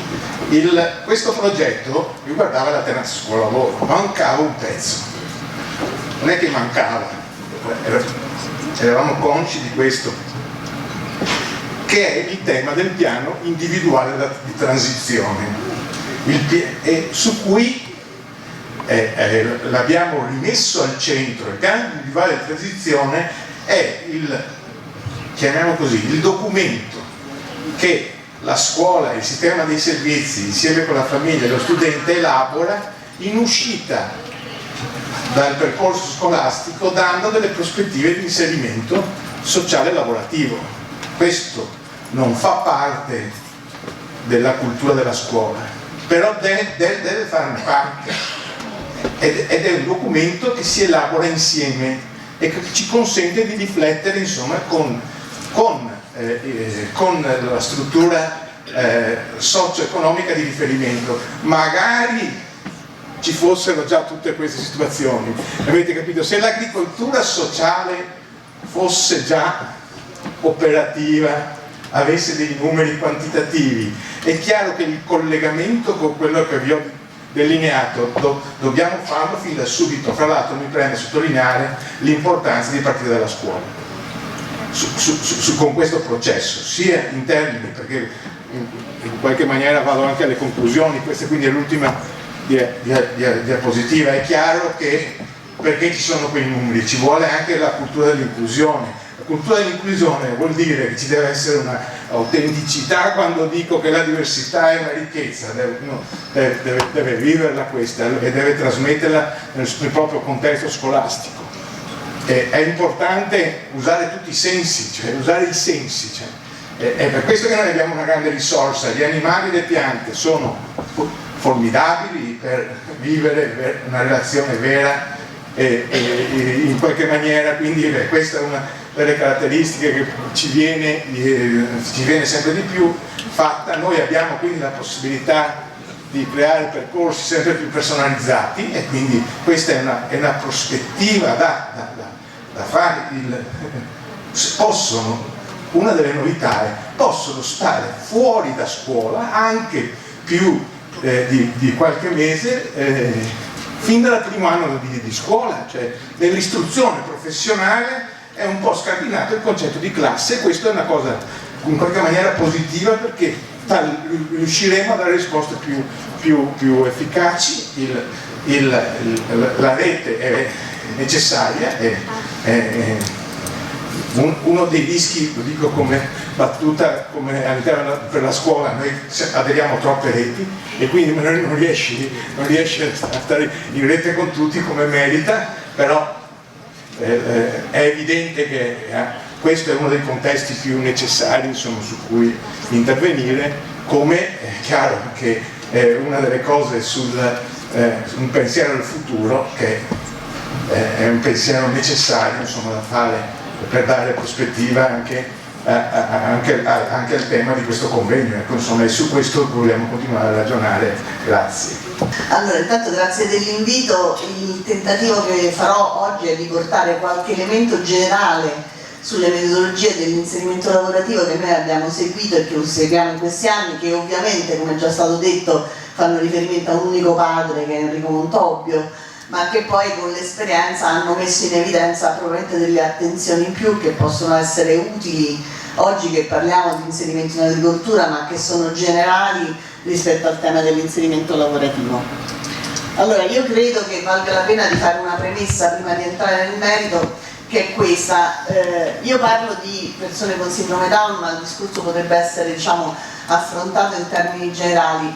Noi oggi ci mettiamo a parlare di inserimento lavorativo perché stiamo prendendo coscienza dell'aumento della popolazione adulta con disabilità intellettiva. Nel caso della sindrome Down parliamo di 25.000 persone in Italia, perché sono circa il 60%, però è un tema, diciamo, abbastanza ampio che riguarda un po' tutti, e quello che credo che sia importante è che noi oggi affrontiamo il tema del lavoro perché riconosciamo che esiste un'adultità possibile per tutte le persone con disabilità intellettiva. Quindi non parliamo di lavoro perché vogliamo che, come dire, che le persone abbiano un'occupazione e abbiano un modo per spendere il tempo, ma perché il lavoro è uno degli elementi identitari della condizione adulta, e che quindi parlare oggi di lavoro vuol dire anche parlare di riconoscimento della condizione adulta, riconoscimento a tutto campo, voglio dire, sto parlando in famiglia, nei luoghi di lavoro, perché vuol dire cominciare a guardare a loro come adulti, adulti semplici, come diceva Montoppi, a volte molto semplici, ma comunque adulti, e per i quali il riconoscimento dell'essere adulti passa anche nel nostro sguardo, cioè nel come noi li guardiamo. La seconda riflessione che volevo fare è che ovviamente noi non possiamo parlare di inserimento lavorativo senza formazione, però la formazione non è soltanto apprendimento di mansioni, cioè quando noi parliamo di preparare i ragazzi ad andare a lavorare dobbiamo pensare che per andare a lavorare bisogna imparare a lavorare e poi imparare un lavoro. Che vuol dire questo? Imparare un lavoro vuol dire imparare una mansione, cioè un compito, sapere che questa cosa si fa in questo modo, e sicuramente il luogo migliore dove si impara è proprio sul posto di lavoro, ma per poter andare a esercitare un lavoro io prima devo imparare a lavorare. Che vuol dire imparare a lavorare? Vuol dire entrare nell'idea del ruolo del lavoratore, quindi capire che esistono diritti e doveri, allenarmi ad alcune questioni che sono appunto l'orario di lavoro, i rapporti con i colleghi che non sono amici tuoi ma sono colleghi di lavoro, il rapporto con la gerarchia. Quindi chiaramente fare formazione al lavoro vuol dire tenere dentro anche tutti questi aspetti, di cui alcuni li impareremo con dei percorsi che per esempio l'associazione ha strutturato in questi anni rispetto all'orientamento al lavoro, e altri li apprenderemo in situazioni lavorative che non sono ancora finalizzate a un'assunzione, ma sono per esempio gli stage brevi, le esperienze già di alternanza scuola-lavoro, dove noi possiamo cominciare a capire che cosa vuol dire diventare lavoratori. Negli ultimi anni noi in associazione abbiamo cercato di offrire molte opportunità ai ragazzi anche in questo senso, addirittura facendo tirocini all'estero. Noi adesso sono più di 10 anni che organizziamo tirocini all'estero, perché fare 2 o 3 settimane di lavoro all'estero vuol dire non solo immergerti full time in una situazione lavorativa, ma vuol dire anche sviluppare delle autonomie nel distacco familiare che fanno parte del diventare adulti fondamentalmente. Allora l'IPD ha cominciato a occuparsi di inserimento lavorativo in modo diretto, cioè seguendo direttamente dei casi all'inizio degli anni 90, e nel 92 facemmo la prima ricerca, che fu una ricerca di casi studio sui lavoratori che diciamo già stavano nel mercato del lavoro con successo. Erano pochissimi, erano meno di 20 in tutta Italia, però facemmo uno studio di caso e trovammo che fondamentalmente alla base del successo c'erano 3 elementi: l'autonomia, che era un prerequisito indispensabile, che è il motivo per cui l'associazione lavora moltissimo sulla costruzione delle autonomie sociali esterne delle persone con sindrome di Down, la formazione in situazione, cioè tutte le esperienze di successo venivano dopo una formazione sui posti di lavoro, e poi il principio del collocamento mirato, che poi è diventato il principio ispiratore della legge 68, cioè la persona giusta al posto giusto, cioè non posso andare semplicemente con un elenco che so arrivata a questo punto dell'elenco ti mando a fare quel lavoro, ma ogni volta devo valutare l'incontro fra le richieste del posto di lavoro, le caratteristiche di quel luogo dove io posso inserire un lavoratore, e le competenze, le attitudini e gli interessi anche del lavoratore. Oggi non c'è un censimento in Italia delle persone con disabilità intellettiva, in particolare di sindrome Down, che lavorano, però stanno molto aumentando le esperienze, anche se siamo ancora molto al di sotto dei numeri che potremmo raggiungere. L'IPD ha seguito in modo diretto, cioè con i propri servizi, fino adesso 198 assunzioni fra tempo determinato e tempo indeterminato, che è un numero piccolo ma è un numero significativo per dire che si può fare fondamentalmente. Abbiamo fatto alcuni anni fa una ricerca che ha visto che tra gli adulti in contatto con le associazioni, che ovviamente non sono tutti gli adulti perché ci sono molte persone fuori, ma comunque tra gli adulti in contatto con le associazioni il 13% lavorava. Vi dico che in IPD casa nostra, diciamo, l'anno scorso il 16% degli adulti lavorava. È un numero alto, nel senso che è un numero piccolo, perché io penso che potrebbe essere molto più alto, però è un numero alto rispetto ad altri paesi europei. Noi abbiamo fatto l'anno scorso un'indagine con la rete europea e l'Italia aveva i valori più alti. Seguiva la Germania, dove però l'esperienza di inserimento lavorativo è tutta in laboratori protetti, quindi non nel mercato aperto, e la Spagna, dove invece c'è un'esperienza di inserimento nel mercato aperto molto simile a quella nostra, ma dove i valori percentuali non vanno sopra il 6%. La maggior parte di questi casi che noi abbiamo analizzato è di persone che stanno prevalentemente in imprese normali, solo una piccola parte nella cooperazione, e che hanno contratti per la maggioranza a tempo indeterminato, qualcuno a tempo determinato. Un'altra cosa che è uscita fuori dall'esperienza di questi anni, che io ci tengo a ribadire, è che non è tanto importante il tipo di lavoro quanto l'organizzazione del lavoro. A me mi fa piacere che oggi, che siamo in una zona dell'Italia dove sicuramente l'agricoltura ha un ruolo importante, parliamo di inserimento in agricoltura, perché ovviamente l'inserimento lavorativo è molto collegato al mercato del lavoro. Cioè è chiaro che Roma è un posto di terziario, come lavoro prevalente, abbiamo moltissime persone inserite nei servizi, però sicuramente non è tanto importante il tipo di lavoro quanto l'organizzazione del lavoro. Ci sono 3 parole chiave che secondo me determinano un'organizzazione del lavoro che permette alle persone di entrare nel mondo del lavoro facendo i lavoratori, non stando lì. La prima cosa è la scelta e l'individuazione delle mansioni, che devono essere semplici e ben organizzate.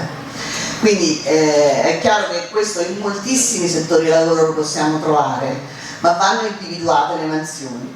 La seconda caratteristica: devono essere chiari i ruoli, cioè il lavoratore con sindrome Down, con disabilità intellettiva che va lì deve essere uno della squadra, non deve essere un lavoratore in più extra squadra, perché tanto non possiamo contare su di lui. Cioè se un lavoratore entra nella squadra, probabilmente avrà una produttività ridotta, ma poi vi dico a volte non tanto ridotta, perché c'è stato uno studio sui primi 8 inserimenti che per esempio abbiamo fatto nei fast food di McDonald's, dove abbiamo valutato la produttività con gli sistemi di valutazione per lavoratori senza disabilità, e abbiamo avuto valori di produttività fra il 70 e l'80%, che è un livello di produttività alta anche per una persona senza disabilità.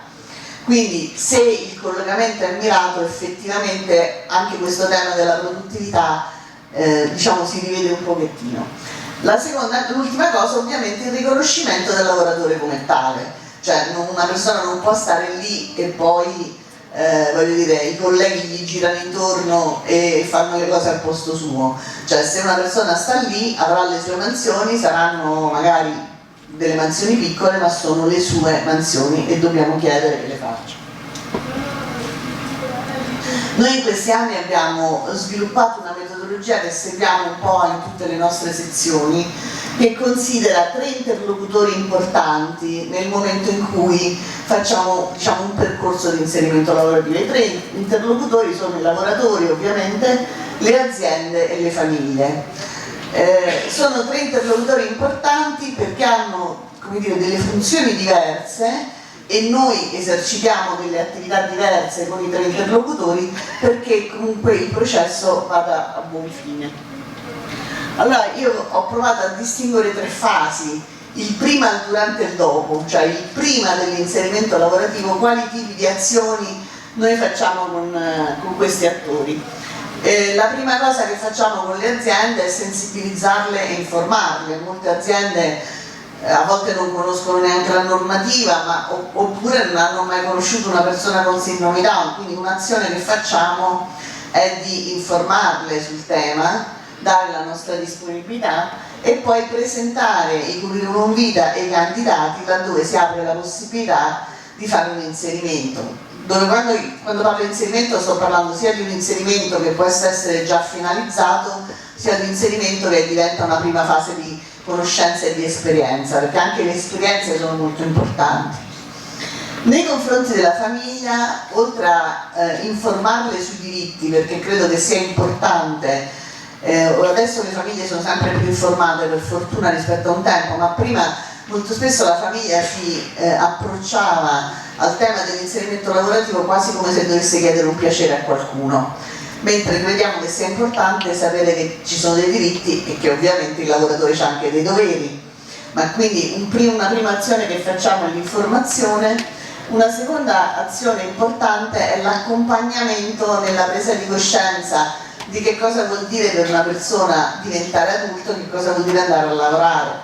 Per essere più espliciti, è chiaro che se una famiglia manda il proprio figlio a lavorare, deve capire che lo sta mandando a lavorare, allora deve rispettare alcune regole. Cioè non lo posso, se fino all'anno scorso andavo 3 mesi in ferie, non è che mo quest'anno vado a trattare col datore di lavoro per farlo andare 3 mesi in ferie quando lui c'ha diritto a 15 giorni, adesso per essere proprio concreti.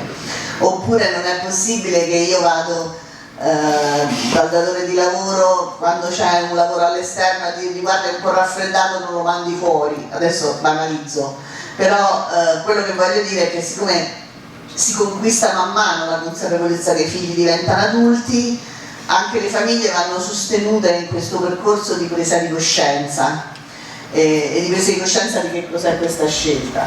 Ovviamente con i ragazzi, prima ancora di arrivare al lavoro, noi facciamo questo percorso sulla comprensione del ruolo, abbiamo messo a punto una struttura di incontri per ragionare con loro del curriculum, di come ci si presenta un colloquio, di quali sono i diritti del lavoro, i doveri del lavoratore, dei comportamenti sul posto di lavoro, eccetera.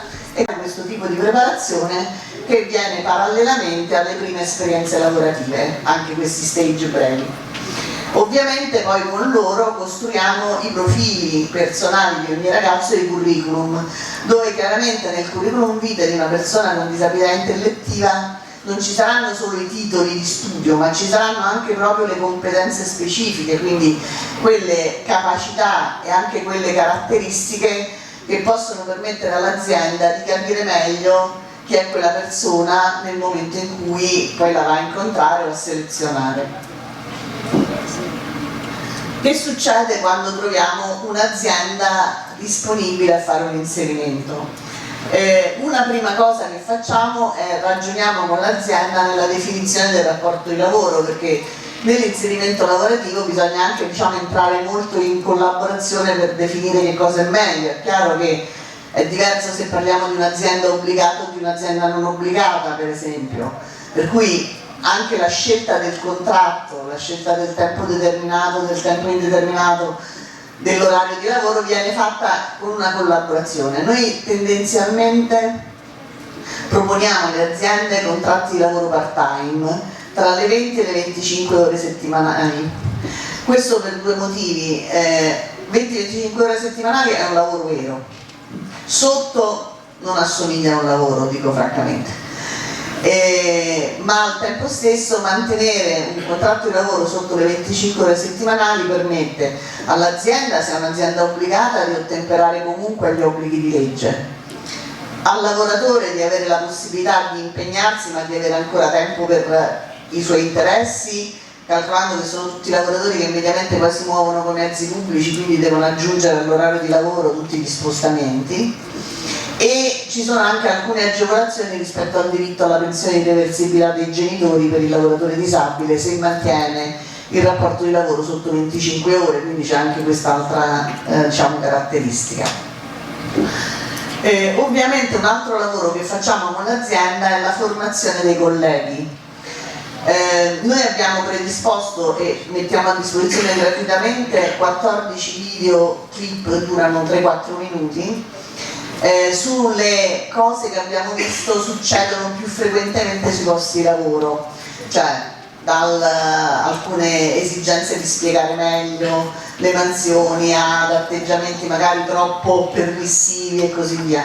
Le abbiamo evidenziate in delle videoclip che abbiamo girato e che utilizziamo per fare formazione con i colleghi, vedendole, discutendole, ragionandoci insieme.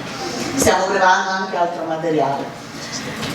Con le famiglie continuiamo a fare questo lavoro di accompagnamento, appunto soprattutto nei primi passi, la prima richiesta di ferie, il come decidere se chiedere agevolazioni rispetto all'orario di lavoro, eccetera, cioè mantenendo salda la consapevolezza del ruolo di lavoratore.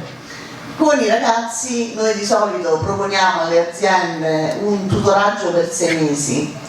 Che cos'è molto in sintesi il tutoraggio? È chiaro che chi gli insegnerà il mestiere saranno i colleghi di lavoro, cioè l'eventuale tutor aziendale, però nei primi momenti di un inserimento di una persona con disabilità intellettiva è importante che ci sia una figura che accompagni lui man mano a prendere consapevolezza del luogo dove sta e a volte dia anche una mano ai colleghi a trovare le modalità giuste, per esempio per richiedere una cosa, per organizzare la giornata di lavoro. Quindi noi di solito facciamo un piano formativo che prevede la presenza di un tutor a scalare, vuol dire che la prima settimana ci andrà tutti i giorni, la seconda settimana un giorno sì, un giorno no e via fino a sparire, però dove noi facciamo, come posso dire, anche delle osservazioni in situazione per 6 mesi che ci permettono di vedere se la situazione, come dire, gira giusta. Quindi non ci sostituiamo in nessun modo ai colleghi di lavoro che sono le persone giuste per insegnare il mestiere, anche perché sono i competenti, però può essere una presenza importante appunto nel capire le regole del posto, dare quel suggerimento al collega su come organizzare il compito e così via. Negli ultimi anni abbiamo elaborato e la mettiamo a disposizione gratuitamente anche un'app per i lavoratori tirocinanti. Che cos'è? È un'applicazione per smartphone che è assolutamente personalizzabile e che permette al ragazzo di essere aiutato dal punto di vista della memoria rispetto ad alcune mansioni. Faccio un esempio: se io ho Giovanna che deve fare le pulizie di un locale e per fare le pulizie di un locale deve prima togliere le sedie, poi andare a prendere la scopa, poi deve andare a prendere, che ne so, l'aspirapolvere e così via. In questa nostra app è possibile per ogni persona che usa l'app inserire il suo orario di lavoro, il suo orario giornaliero, anche con eventualmente degli allarmi su quando deve andare in pausa o cose del genere, una serie descrittiva con immagini e testo, o solo immagini o solo testo a seconda di chi è la persona, anche video si possono caricare, dei compiti di lavoro, con anche la possibilità di inserire delle checklist sulle cose da fare che il lavoratore può, come dire, spuntare man mano che le fa. Laddove poi ci sono degli strumenti di lavoro, e sto pensando che in agricoltura ci possono essere misure di sicurezza, cose del genere, possiamo caricare anche in una sezione strumenti la fotografia e la descrizione di come usare quello strumento di lavoro, perché uno non vada a ricorrere in errori, perché magari, che ne so, c'è da avere un'attenzione su una cosa che è velenosa mentre un altro che è un detersivo, una cosa che puoi usare senza guanti, una cosa che puoi usare con i guanti. Questa app è personalizzabile per ogni ragazzo e quindi possiamo caricargli contenuti specifici e supportare. Dopodiché ovviamente noi facciamo anche degli incontri fuori dal posto di lavoro con i lavoratori nella comprensione del ruolo, per esempio quando ricevono la prima busta paga, nel leggere la busta paga e ragionare come usare il denaro, come formulare la richiesta di ferie e così via. Dopo l'assunzione, questo tipo di percorso del durante lo facciamo sia se è un tirocinio finalizzato all'assunzione, sia se è un tirocinio che finirà ma che è un tirocinio consistente. Dopo l'assunzione che cosa facciamo? Cerchiamo di non sparire, perché possono esserci delle cose da monitorare, quindi garantiamo un monitoraggio minimo di 2 anni. Il monitoraggio avviene attraverso o telefonate con il datore di lavoro o con alcune visite programmate di osservazione dell'andamento dell'assunzione, e poi comunque diamo disponibilità ad essere, come dire, contattati senza limite di tempo a famiglia, lavoratore e azienda. Ci sono ancora degli ostacoli, ovviamente non è che va tutto benissimo. Quali sono gli ostacoli che noi abbiamo individuato e le strategie che stiamo cercando di portare avanti? Ci sono ancora molti pregiudizi nel mondo del lavoro, quindi noi, oltre a continuare a fare un'azione di sensibilizzazione, negli ultimi anni abbiamo lavorato molto nella stipula di accordi aziendali sulle aziende grandi, tipo so, McDonald's, Feltrinelli, Nespresso, Decathlon, dove abbiamo fatto dei protocolli di collaborazione perché, come dire, a cascata si aprissero degli spazi. Però possono essere fatti anche dei protocolli locali di coordinamento di aziende che possano dare un po' più di sicurezza all'azienda perché magari vede che altri ci hanno già provato, insomma, e garantiamo alcune forme di supporto. Sicuramente va fatto questo lavoro di accompagnamento nel rapporto lavoratore-azienda. Secondo me è importantissima la presenza dei SIL sul territorio, purtroppo non c'è dappertutto la presenza dei SIL ed è questo il motivo per cui noi ci siamo attivati direttamente come associazione nel integrare l'azione pubblica con l'azione delle nostre sezioni laddove era resa necessaria dalla possibilità che i servizi garantissero. Pensate che soprattutto del centro-sud i SIL non esistono proprio, cioè se al nord magari, voglio dire, vanno supportati e integrati perché le risorse sono limitate, da un certo punto dell'Italia in poi non esistono per niente. Chiaramente per noi è molto importante nell'accompagnamento del rapporto lavoratore-azienda anche tutto questo lavoro con le famiglie e tutto il ruolo delle associazioni nella cultura delle famiglie e nel supporto agli inserimenti, cioè se noi non lavoriamo bene tutti insieme sul aiutare le persone a diventare adulte anche negli occhi di tutti noi è difficile andare a lavorare. Ci sono alcune difficoltà che ricorrono sui posti di lavoro, a volte nei posti di lavoro ci sono delle mansioni molto generiche o dei compiti non definiti, a volte non sono chiare le regole e quindi questo, diciamo, provoca atteggiamenti relazionali inadeguati, a volte nei posti di lavoro non si calcola bene la tempistica e ci sono dei tempi morti. Io sono stata chiamata in consulenza in un posto di lavoro dove mi chiedevano di stimolare il ragazzo a leggersi il giornale, io gli ho detto mi rifiuto di fare questo, dice ma noi non sappiamo che fargli fare, dico vabbè allora cambiamo il progetto di inserimento, cioè non possiamo fare quello. A volte ci sono dei triangoli con le famiglie in cui il datore di lavoro invece di riferirsi direttamente al lavoratore chiama mamma e questo è uno scompenso del riconoscimento del lavoratore anche se la collaborazione ci deve essere, però queste cose si possono tutte affrontare con un supporto adeguato e soprattutto secondo me si può fare. Vi leggo soltanto due frasi, poi avevo un filmatino ma lo saltiamo, se mai lo vediamo pomeriggio, che hanno scritto due persone che lavorano. Caterina dice: so che il lavoro è una cosa molto seria, sono molto puntuale, mi sveglio presto la mattina, sono sempre pulita, sono molto pronta a dedicare me stessa, questo lavoro mi è proprio entrato dentro. E Gloria dice: prendo la busta paga con l'accredito in banca, quando finisco i soldi li prendo col bancomat, da quando lavoro la mia vita è cambiata in meglio, sono diventata una signora. Allora non credo che servano tante parole, però capite che come per noi, e si diceva prima, il nostro ruolo lavorativo è parte dell'identità, anche per una persona con disabilità intellettiva il ruolo lavorativo è parte di un'identità. Grazie, si può fare. Porto il saluto del Presidente del mio Consiglio di amministrazione. Sono qui perché faccio parte di questo progetto e la ritengo una cosa estremamente importante. Ho un approccio di grande umiltà e credo di aver imparato tantissimo questa mattina. Devo però fare delle riflessioni come imprenditore che saranno di due tipi, una secca e decisa, l'altra invece più rivolta a quello che mi ha animato ad arrivare qui. Io anni fa con Ines, con la Presidente dell'associazione, e quindi così, siccome siamo dello stesso paese, ci siamo conosciuti, abbiamo fatto una festa giù in stalla, giù da me.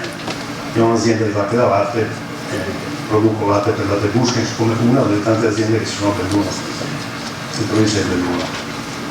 E lì abbiamo fatto una giornata con i ragazzi, li abbiamo fatti mungere, andare col trattore, tirare giù il latte a mano, insomma, tutte queste cose qua. Hanno fatto il formaggio, hanno fatto la ricotta e lì io mi sono innamorato di questi ragazzi.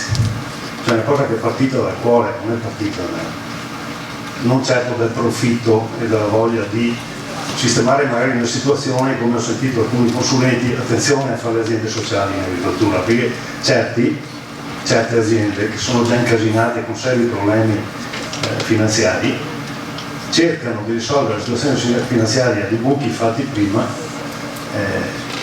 attraverso la creazione dell'azienda sociale. E questo è un pericolo. Altrettanto pericoloso vedo che la famiglia che magari ha il disabile cerchi di inserirlo in un posto tanto per, non dico svolognarlo, ma insomma in qualche modo riuscire a passare il problema avanti. Queste sono impressioni così a pelle, però adesso parlo da imprenditore. Allora io devo fare la guerra con la siccità, con un sistema burocratico assurdo, con la marginalità delle aree bellunesi, dove oramai la redditività si è ridotta a meno di zero, perché noi allevatori di vacche a latte, oggi a Belluno, stiamo in piedi con i contributi, non stiamo in piedi con il nostro lavoro, anche se io ho chiesto di intervenire subito adesso, perché fra mezz'ora devo operare una vacca dislocata. Questa notte mi sono fatto un parto, domani mattina sarò in stalla alle 5:30 se non mi chiamano prima, perché ho anche le telecamere in sala parto, che se vedo il parto problematico, ne ho fatti 70 negli ultimi 2 mesi. Allora voi mi chiedete come inserire un ragazzo, io un ragazzo con questa disabilità in sala di mungitura, che poi consideriamo la polifunzionalità, perché dove vendono patatine, il fast food, io metto il ragazzo a insacchettare le patatine, fa quel lavoro, è in grado di farlo, lo fa bene. Nell'azienda tipo le nostre aziende c'è la polifunzionalità. Il mio operaio sa andare col trattore, sa andare con la ruspa, sa mungere una vacca, sa fare un parto, e ogni volta io pretendo che lui abbia imparato qualcosa di più, in modo tale che se io adesso sono qua a parlare, laggiù io ho 3 dipendenti che devono sapere cosa fare. E possibilmente non rompermi le scatole, perché anch'io ho qualcosa da fare di molto urgente, sempre. Tanto più oggi che non ci sono soldi per cambiare le macchine, che non c'è redditività, che tutto il sistema agricolo sta andando a farsi fottere. Scusate, è proprio così. Allora io dovrei cercare reddito assumendo dei ragazzi che hanno dei problemi? No, cambiamo un attimo strada. E qui esco dall'impresa, entro in un'altra cosa. Ciò che non dà redditività, che non nasce dal profitto e dall'ingordigia. Perché? Facciamo una piccola riflessione. L'uomo sta distruggendo tutto. L'antropizzazione, chiamatela come accidenti volete, cerca profitti. Le multinazionali si stanno appropriando di tutto, ci fanno usare schifezze per produrre beni alimentari a costi sempre più bassi, perché il 98% della popolazione non si occupa di agricoltura ma di altro. Allora ci sono questi 4 imbecilli che si mettono a fare gli allevamenti intensivi, la soia, il mais, queste cose qua, perché bisogna nutrire il resto del 98% e funzioniamo anche da parafulli. Perché? Perché i miei colleghi che hanno fatto il trattamento, ma quelli hanno ucciso le api. Le mie vacche da oggi sono diventate quelle che inquinano col metano il 28% dell'atmosfera. È vero che il metano è molto più inquinante dell'anidride carbonica, è altrettanto vero che le vacche ci sono sempre state, le galline anche, ci sono state le mandrie di bisonti, ci sono ancora di gnu, di tutti i ruminanti che brucano l'erba e che fanno parte di un ciclo. Però questo, cioè la nave di MSC Crociere non inquina, ma neanche l'aereo, l'Airbus il 380 che avevano appena tolto dalla produzione, neanche quello inquina. Mi sembra aver letto che per fare Sydney New York fa fuori qualcosa come una piscina olimpionica di carburanti. O io mi chiedo anche tutte queste panzane. Allora come faccio a inserire i ragazzi? Io sto facendo un ragionamento molto ampio, scusate, però devo dare l'idea e chiarire alcuni concetti. Come faccio io a pensare? Cioè, io sono cattolico praticante, ma potrei essere anche musulmano o anche come di quegli orientali buddista. Perché? Perché sono filosofie che alla base hanno l'uomo hanno un'alta concezione dell'animo umano, non valutano solo sul profitto e sull'ingordigia e soprattutto fuggono dalla superficialità, che oramai questo modello di società cos'è che fa? Deve creare i sogni per farci provare delle emozioni per poi vendersele.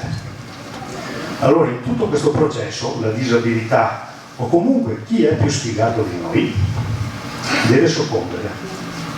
È brutto da dire, è terribile da dire. Allora, siccome abbiamo motivazioni che vanno oltre, io faccio l'esempio delle parabole di Cristo. Insomma. A un certo punto Cristo dice, no? C'è un paralitico là dentro per la baracca, portatemelo, guarisco, portatemelo. Vanno dentro e non ci passa per la porta. Come accidenti si fa? Idea. Scoperchiamo il tetto. Via il tetto. Via il tetto dalle nostre teste. Allora faccio il salto. L'uomo deve rinascere da di dentro, lo dice a Nicodemo. Come faccio io a rinascere da dentro? Tornare nel ventre di mia madre? No, non devi fare questo, devi rinascere dallo spirito. Ecco allora i verbi fondamentali che mi sono entrati nella mente. Primo, la terra è un dono e io devo restituire qualcosa a qualcuno. Probabilmente è più sfortunato di me, il problema è come farlo. Quindi restituire la prima cosa, oltre al rispetto per la terra, che forse noi che siamo gli operatori, che siamo costretti a vedere le violenze che gli facciamo, probabilmente ne sappiamo qualcosa di più, perché io ho detto ai miei figli, se volete tornare a vivere questo affare qua, ci dovete mettere il manico e usarlo come zappa. Certo, questa è la vera rivoluzione, ma moriremo tutti di fame, perché in realtà senza gli ausili meccanici, chimici, microbiologici il mais non farebbe più 200 quintali a ettaro. Io ho fatto il conto, oggi per fare un quintale di mais servono 1 minuto e mezzo di lavoro. 100 anni fa, questi sono numeri che ho fatto con un professore universitario e con un area manager di una grande ditta cementiera. 100 anni fa servivano 15 ore di lavoro per fare un quintale di mais. Oggi serve 1 minuto e mezzo. Ho fatto un po' rapporto, ma questo è su tutto, è sul latte, sulla carne di maiale, sulle uova, su tutto. No? E noi dobbiamo partire da qua per fare il progetto per i ragazzi. Allora scoperchiamo via i pregiudizi, via tutto. Io devo restituire. Sono arrivato a quest'età qua, qualcosa devo restituire. Restituisco a chi è più fragile e chi è più debole di me, ma io non posso assumere nella mia azienda e mandare dentro a mungere una manza che ha appena partorito che ti stacca le braccia. Non è che ti stacca le braccia, ti stacca. Io sono pieno di ferite qua, ho punti dappertutto. E mando dentro uno di loro a mungere una manza. Nessuno per fare tutti i lavori. Appunto. Allora, adesso partiremo con l'orto, adesso non so che nome, ringrazio la Ines, ringrazio Daniele che è super ortolano e ha le mani d'oro fatate. Io ci metto un pezzo di terra, ma non chiedetemi di metterci burocrazia, di metterci tutti i bei discorsi che ho sentito che senz'altro servono. Io non sono in grado di metterli perché io ho già abbastanza casini per conto mio a tirare avanti l'azienda. Metto volentieri il pezzo di terra, metto volentieri il mio lavoro quando me ne avanza un po', ma non chiedetemi di più. Allora, questo è quello che posso dire come imprenditore. Sì, no. Allora, Conf Cooperativa, intanto grazie dell'invito. Conf Cooperativa dell'Uno Treviso è un'associazione di categoria, raggruppa cooperative di settori. In particolare 2 settori sono per noi rilevanti, quello agroalimentare e quello sociale. In quello agroalimentare abbiamo fotografato i numeri di un recente convegno questa settimana, e sono numeri molto importanti, 1 miliardo di euro di fatturato complessivo, diviso tra vitivinicolo, ortofrutticolo e lattiero caseario, che tra l'altro è una delle produzioni più importanti della provincia di Belluno. 11.000 imprese agricole fanno riferimento alle nostre cooperative agroalimentari. Questo per dire che qualcosa sul tema della redditività in agricoltura siamo in grado di dirlo anche noi dalla nostra visuale. Abbiamo una settantina di cooperative divise tra Belluno e Treviso,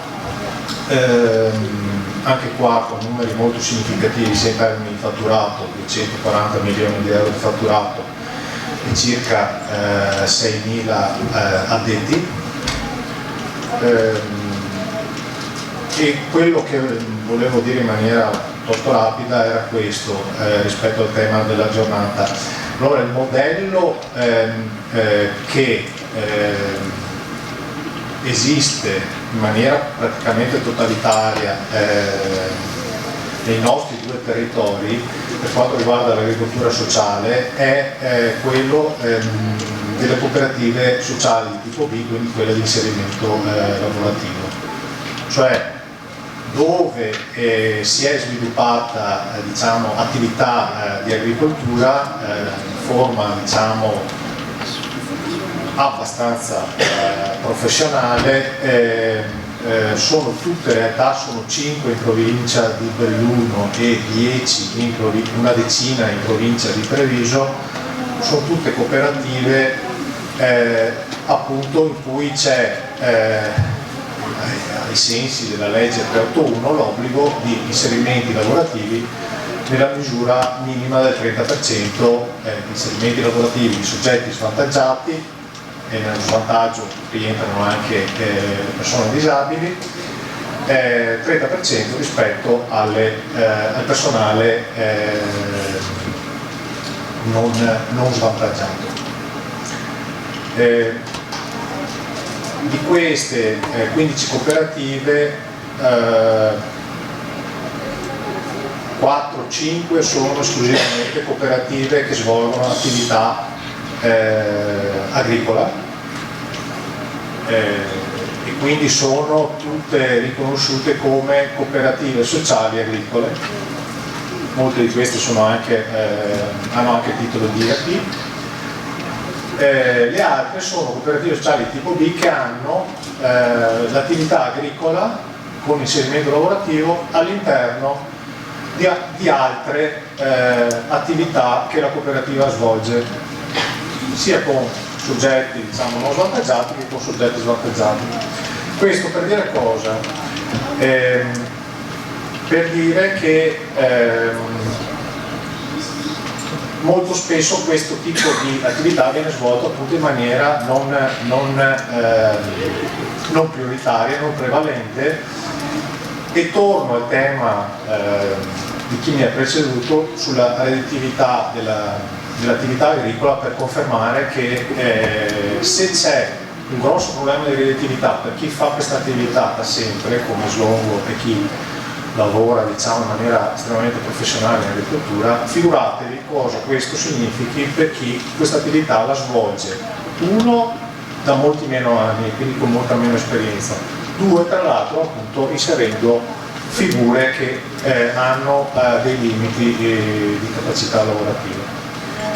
E questo porta a dire che molto spesso le cooperative sociali di tipo B in realtà finanziano l'attività in agricoltura, che è in perdita, con le altre attività, con la marginalità che si genera in altre attività. E tenete conto che le B sono cooperative che lavorano quasi esclusivamente col mercato, quindi come dire dal punto di vista dei contributi, degli appalti, delle convenzioni, dei soldi che arrivano dalle USL, dalla regione, queste non sono cooperative che hanno questo tipo di flusso. Quindi parliamo di imprese che hanno nella loro mission fondativa la necessità di fare inserimento lavorativo, se no proprio non stanno in piedi, gli togliamo la qualifica di cooperative sociali e che però sanno che se svolgono un'attività lavorativa la svolgono tutta in salita. Okay?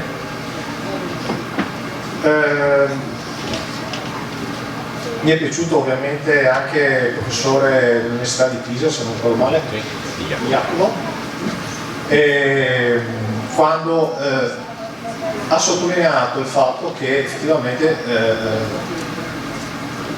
realizzando dei posti di lavoro si realizzano dei pagatori di tasse, no? E questo è, come dire, è andato via Bond, ma insomma, magari lo riferisci tu Nicola. Lo Stato ha il doppio vantaggio da questo punto di vista, risparmia dal punto di vista dell'assistenza sociosanitaria queste persone, quindi risparmio sulla spesa, e dall'altra parte ha un flusso di entrate. Quindi credo da questo punto di vista, come dire, l'attenzione a questi modelli,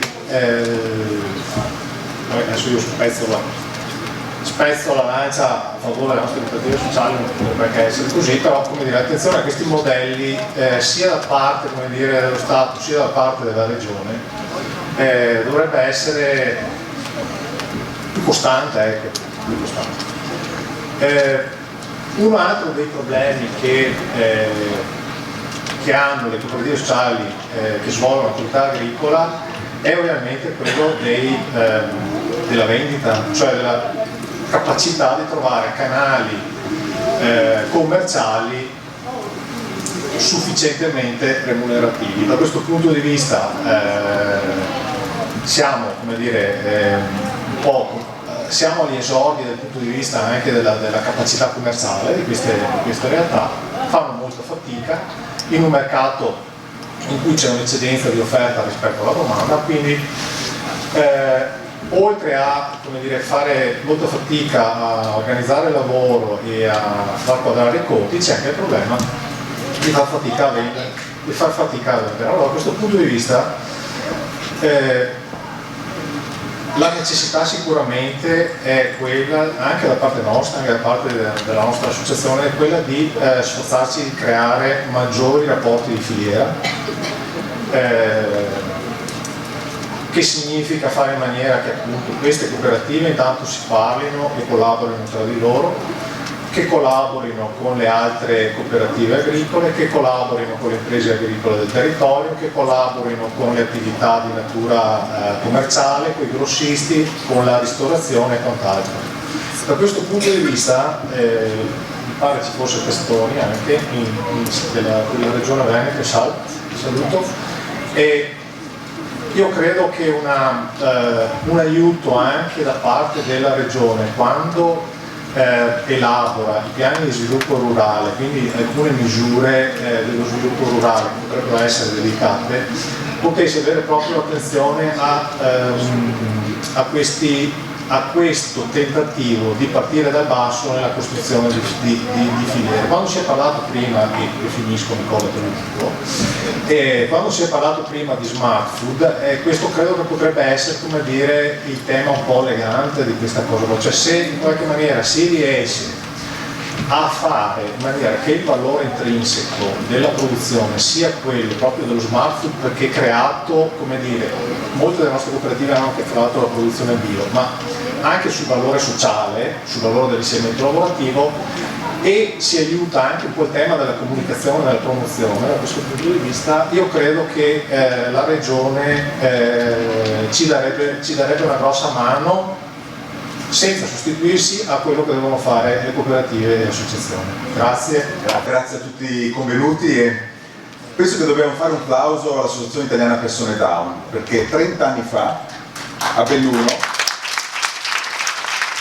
fatto il primo convegno sulle occupazioni delle persone con disabilità intellettiva della provincia di Belluno insieme all'amministrazione provinciale, ai costituenti SIL, e qui abbiamo Enrico Verdozzi, la Gabriella Fauro, quindi allora la nostra provincia entrò nel progetto Helios della Commissione Europea, mi permetto di ricordare quello perché 30 anni fa avevamo uno specchio della nostra realtà e dopo 30 anni ne abbiamo un altro. Molta strada è stata fatta e questa mattina molti interventi lo hanno delineato, però dobbiamo ricordarci che le difficoltà non sono venute meno, il contesto è cambiato, culturale, socio-economico, eccetera, però porre qui dentro questo intervento vedendo come l'agricoltura può essere e deve essere un ulteriore ambito di collocamento lavorativo delle persone con disabilità, tutte, soprattutto quelle relazionali e intellettive, è un risultato. E quindi 30 anni fa IPD, Centro Studi Prisma e Provincia e le allora 4 ULS organizzarono quel convegno. Dopo 30 anni possiamo dire che molto è stato fatto, molto c'è ancora da fare, dobbiamo dare applauso soprattutto alle associazioni che rappresentano i familiari perché hanno tenuto botta e hanno tenuto lo stimolo e il pungolo alle istituzioni a intervenire in questo campo. Io avevo un'esperienza allora, iniziavo il mio percorso nel campo della disabilità, ora rappresento una delle cooperative che operano nel nostro territorio, il Cantiere della Provvidenza, che appunto già nella sua attività costitutiva ha considerato l'ambiente tra gli ambiti dove intervenire. Cantiere della Provvidenza, società persona ambiente come ambito dove trovare, valorizzare il territorio, contesto nel quale noi dobbiamo come persone considerare il nostro guscio. Prima Slongo giustamente ha detto il territorio non va depauperato, ma va considerato il nostro bene primario, perché se l'ambiente non è sano non andiamo da nessuna parte. Ovviamente la nostra cooperativa sociale, Plurima, quindi non solo di tipo B, ha ragionato sull'ambiente, quindi noi abbiamo individuato un contesto lavorativo specifico dove intervenire, che è quello della GESIP Apicoltura, perché il bacco è un sensore della qualità ambientale e quindi rileva la qualità dell'ambiente, e abbiamo visto che è consono a dei lavori particolari anche per persone che hanno delle capacità, delle abilità, ma che vanno indirizzate a operare in questo settore. Quindi su questo ambito noi ci stiamo sviluppando e grazie a questo percorso abbiamo costituito 1 anno e mezzo fa anche l'azienda agricola, strumento più idoneo poi per favorire tutta una serie di interventi nel campo lavorativo nel verde, con la Cantiere Verde, azienda agricola SRL, società benefit, perché gli strumenti servono anche per poter realizzare nel modo giusto e opportuno le cose e non mescolare le carte. L'associazione ha il suo ruolo, la cooperativa sociale ha il suo ruolo, le istituzioni hanno il loro ruolo, le aziende agricole ne hanno un altro. Ovviamente non possiamo anche pensare che tutto quello che è intervento nell'agricoltura per le persone con disabilità deve avere solo una valenza sociale. È stato rimarcato molte volte in questa mattina che dobbiamo individuare le persone giuste e idonee a fare questo tipo di lavoro e quale è il lavoro che possono essere svolti all'interno della singola azienda. E noi dobbiamo ricordarci che abbiamo da un lato le persone e dall'altro abbiamo anche la tipologia dell'azienda. Qui da noi sono soprattutto aziende piccole, spesso unifamiliari, e per questo quando abbiamo aiutato il Centro Consorzi di Sedico a organizzare il primo corso sulle fattorie sociali l'anno scorso in provincia, abbiamo visto una grandissima sensibilità da parte di queste aziende agricole, piccole, vogliose a incrementare il valore della propria azienda con inserimento anche con persone con svantaggi diversi. Però giustamente quello che diceva Slongo è importante: come riesco a misurare lo stare nel mercato attraverso poi l'inserimento nel modo opportuno all'interno della mia azienda di persone con disabilità, tenendo conto degli aspetti delle procedure, della sicurezza, dell'apprendimento di certe mansioni. E il fatto anche che c'è la stagionalità che non dobbiamo dimenticarci. Io posso aver bisogno di una persona o più persone in un momento dell'anno, se penso alla GESIP Apicoltura noi abbiamo 1 anno e mezzo di lavoro forte ma dopo niente e poi basta. E quindi questo è un aspetto. Porto l'esperienza ultima del percorso che abbiamo fatto, che si raccorda con quello che ha detto prima Anna Contardi. All'interno di una delle nostre rami aziendali del Cantiere Provvidenza, il Cantiere del Busto, che qui conoscerete meglio dopo, abbiamo inserito Sonia in un percorso che non è stato quello dei 2 mesi, 6 mesi, 2 anni di mesi di una collaborazione tra la nostra realtà e con l'Associazione Italiana delle Persone Down per inserire Sonia nel modo più opportuno all'interno della nostra azienda, vista come attività produttiva. Quindi il tutto, l'individuazione del luogo, delle mansioni, un percorso legato all'autonomia per raggiungere il posto di lavoro graduale per una persona che era considerata 2 anni e mezzo fa inoccupabile e che adesso verrà proprio con la fine del mese, attraverso la riunione della commissione paritetica, inserita stabilmente all'interno della nostra struttura. Per opporre quello che spesso non avviene, che è quello che chiedono le piccole aziende agricole che hanno partecipato al corso per le fattorie sociali: l'accompagnamento, l'individuazione dei lavori giusti, il valorizzare le competenze e le abilità delle persone, vedere quali sono le abilità che può svolgere, per raggiungere poi quella che è la dignità del lavoro, l'autonomia, la casa, la vita indipendente, eccetera. Quindi, per chiudere, perché giustamente ho pochissimo tempo a disposizione, è importante avere la singola persona e individuare il posto giusto grazie anche alla sensibilità dell'imprenditore agricolo, non mettendolo nella difficoltà. Occorre a nostro avviso una cabina di regia che permetta di creare questo accompagnamento, il ruolo del SIL, il ruolo della stessa azienda, dell'associazione, dei familiari, affinché escano da questo approccio per entrare nell'adultità, come dicevi tu prima Anna, non sono più ragazzi, sono adulti. Quindi quando anche noi cambieremo l'accezione, ragazzi, ragazzi, ragazzi, non saranno mai adulti.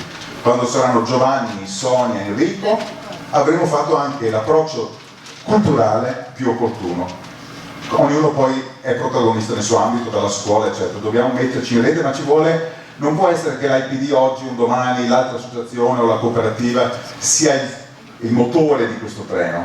La cabina di regia deve essere istituzionale, perché queste realtà oggi ci sono, domani non ci sono, le istituzioni rimangono. Grazie. Super velocissimo, io sono Michele Pellegrini della cooperativa sociale Cadore, socio lavoratore della cooperativa. E devo dire che mi fa particolarmente piacere venire in una cattedrale agricola a parlare di sociale, perché mi è successo spesso di portare anche l'esperienza del nostro progettino, che di fatto è un progettino di agricoltura sociale in ambiti sociali, però difficilmente succede il contrario. Ed è importante perché, badate bene, sono 2 ambiti che richiedono un'elevatissima competenza, sia il mondo agricolo sia tutto ciò che concerne l'inserimento lavorativo, e i colleghi che sono anche in sala ve lo potranno sicuramente confermare. E il mondo è pieno sia di prodotti agricoli scadenti e di esperienze sociali non all'altezza o comunque fittizie o scadenti. Dobbiamo riuscire quindi, secondo me, a metterci insieme per creare progetti di qualità dove la competenza è messa proprio alla base di questa cosa. Noi come cooperativa sociale da 3 anni portiamo avanti un progetto di agricoltura sociale in montagna che come spiegava di fatto il direttore di Conf dell'Uno Treviso è una parte marginale di tutto l'operato che fa la cooperativa Cadore e è anche effettivamente una parte in perdita che noi stiamo tentando di portare invece a una sostenibilità economico-finanziaria con grosse difficoltà. Abbiamo deciso di intraprendere questo progetto perché di fatto persegue 3 obiettivi fondamentali nell'idea di impresa della cooperativa Cadore, che sono l'inclusione lavorativa e quindi l'inclusione sociale, la valorizzazione del territorio, quindi tutto quello che riguarda l'ambiente, ma più che ambiente a noi ci piace parlare soprattutto di paesaggio. C'è una definizione della Convenzione di Firenze del 2000, la Convenzione europea, che sono 2 righe, ve le leggo, che insomma si trova ampiamente d'accordo, perché include nel paesaggio non solamente quello che è l'ambiente, il verde, ma anche la cultura e le persone, e recita così: paesaggio determina una determinata parte di territorio così come è percepita dalle popolazioni, il cui carattere deriva dall'azione di fattori naturali e umani e dalla loro interrelazione. Ecco, sono tutti in 2 righe, secondo me sintetizzano veramente in maniera forte tutti gli ambiti che questa mattina sono emersi. C'è la parte naturale, c'è la parte delle interrelazioni e c'è la parte, soprattutto, che poi è quella che mi interessa di più, umana. Le difficoltà che mi hanno segnato sono già anche queste state ampiamente descritte e messe sul tavolo. volevo mettere insieme due spunti dei due relatori, quella del professore di creare un tavolo di lavoro che magari darei come regolamento due indicazioni che invece ha indicato la relatrice Anna, che sono creare un tavolo di lavoro con la chiarezza dei ruoli e con mansioni semplici e ben organizzate, perché penso che i primi a raggiungere una produttività anche operativa dobbiamo essere noi. Per il resto, a differenza di Enrico, io non vedo né la Fornero né la quota 100 addirittura d'arrivo, quindi non ci resta che lavorare e lavorare con competenza e sanità. Grazie.